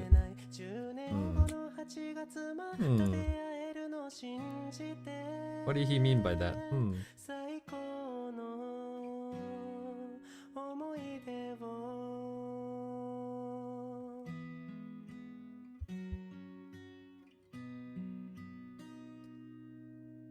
出会いはふとした瞬間帰り道の交差点で声をかけてくれたね一緒に帰ろうそういえばこれ91僕は照れくさそうにカバンで顔を隠しながら本当はとても嬉しかったよ花火が夜空綺麗に咲いてちょっと切なく風が時間とともに流れる思ったよりないな嬉しくて楽しくてIndeed. したね二人の秘密の基地の中君と夏の終わり将来の夢大きな希望を忘れない10年後の8月また出会えるのを信じて I'm gonna start writing moon runes now. 叫んでたこと知ってたよ涙をこらえて笑顔でさよなら切ないよね最高の思い出をああ夏休みもあと少しで終わっちゃうからああ太陽と月仲良くして悲しくて寂しくて喧嘩もいろいろしたね二人の秘密の基地の中君が最後まで心からありがとう叫んでたこと知ってたよ涙をこらえて Yeah, I'm trying to make it make sense. This part here doesn't really make sense. This one stroke here makes it very confusing for me. So, well, logically, I have base color. I put in the first shadow, which is this color right here, and then okay, probably easier to do this color here, and then I have the highlight that goes on top, and highlight usually is on top. But because the edges are not very clear, I can't really tell what's happening, and because of the fact that this terminator goes over all the shadows, it's painted on top. Anyways, this stroke here, so I guess they broke, like I'm trying to separate, so there's this color here, the original base color, then there's the highlight color, and both of them seem to exist in this area. This stroke here is the same color as this, so this part here, I guess they would have drawn this one stroke down, which cut through the base color, and then when the highlight goes in, they put it on top. Okay, no, that makes sense now. Yeah, no, that makes sense now. No, it's the... Yeah, don't worry about it. I think it's gonna take a lot of time to explain what I was thinking. But this makes sense now. The layering structure is nothing too weird. It shouldn't be weird is the thing. Because when I was drawing this, I was finding myself doing multiple steps to get it in. And then it doesn't seem like they would make it that difficult on themselves. Not like me. I make it very difficult for myself. So I was trying to figure out what my gap was. I think I got it. Yeah, it makes perfect sense now. Oh yes, that's the other thing. They don't have a lot of gradients, I think. A lot less gradients than I thought. It's not unknown anymore. Ah shit. Okay, I just undo this.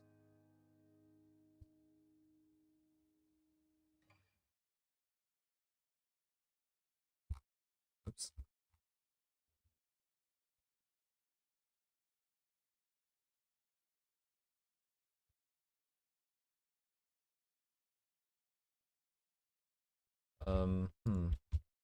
Probably have to drop off soon.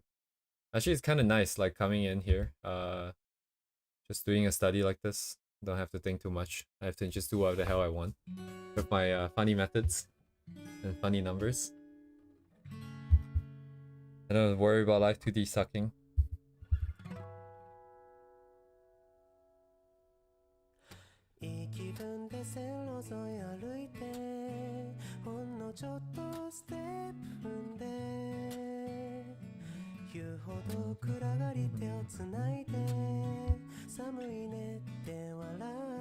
The numbers? The numbers are...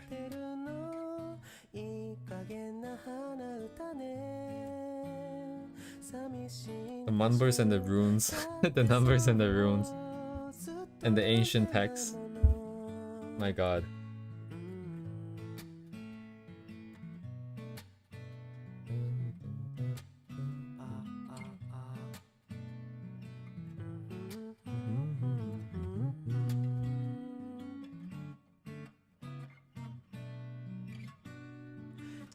そうなるんだね。But I don't see them drawing. Did they draw the color here? Oh, this one doesn't have it. Did they draw the armpit? They did. Oh, they do have something here though. Yeah, Naiwa. That's the sketch. So they don't draw the color bone.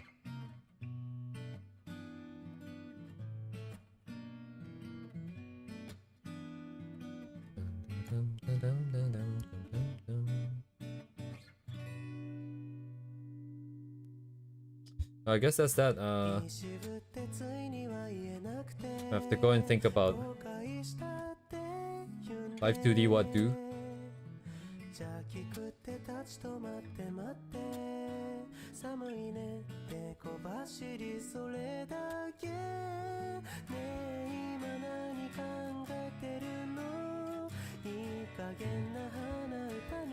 Yeah, let's end the stream here, and I'll see you guys tomorrow, maybe with more updates.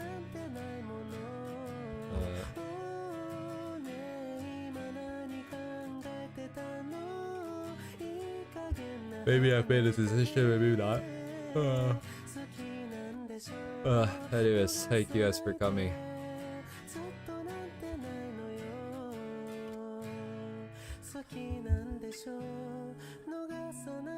Tomorrow's stream I'll probably try to do a similar rendering but with my own character, I think. I don't know if I'll try Eunice challenge tomorrow necessarily. Let's see how I feel about it. I think most of the painting challenge will come after the Live 2D, or at least in August, regardless if Live 2D is gonna work out or not. I'm gonna try and make it work out though. But anyways, yeah. Thank you guys for coming. Have a good night. See you guys tomorrow.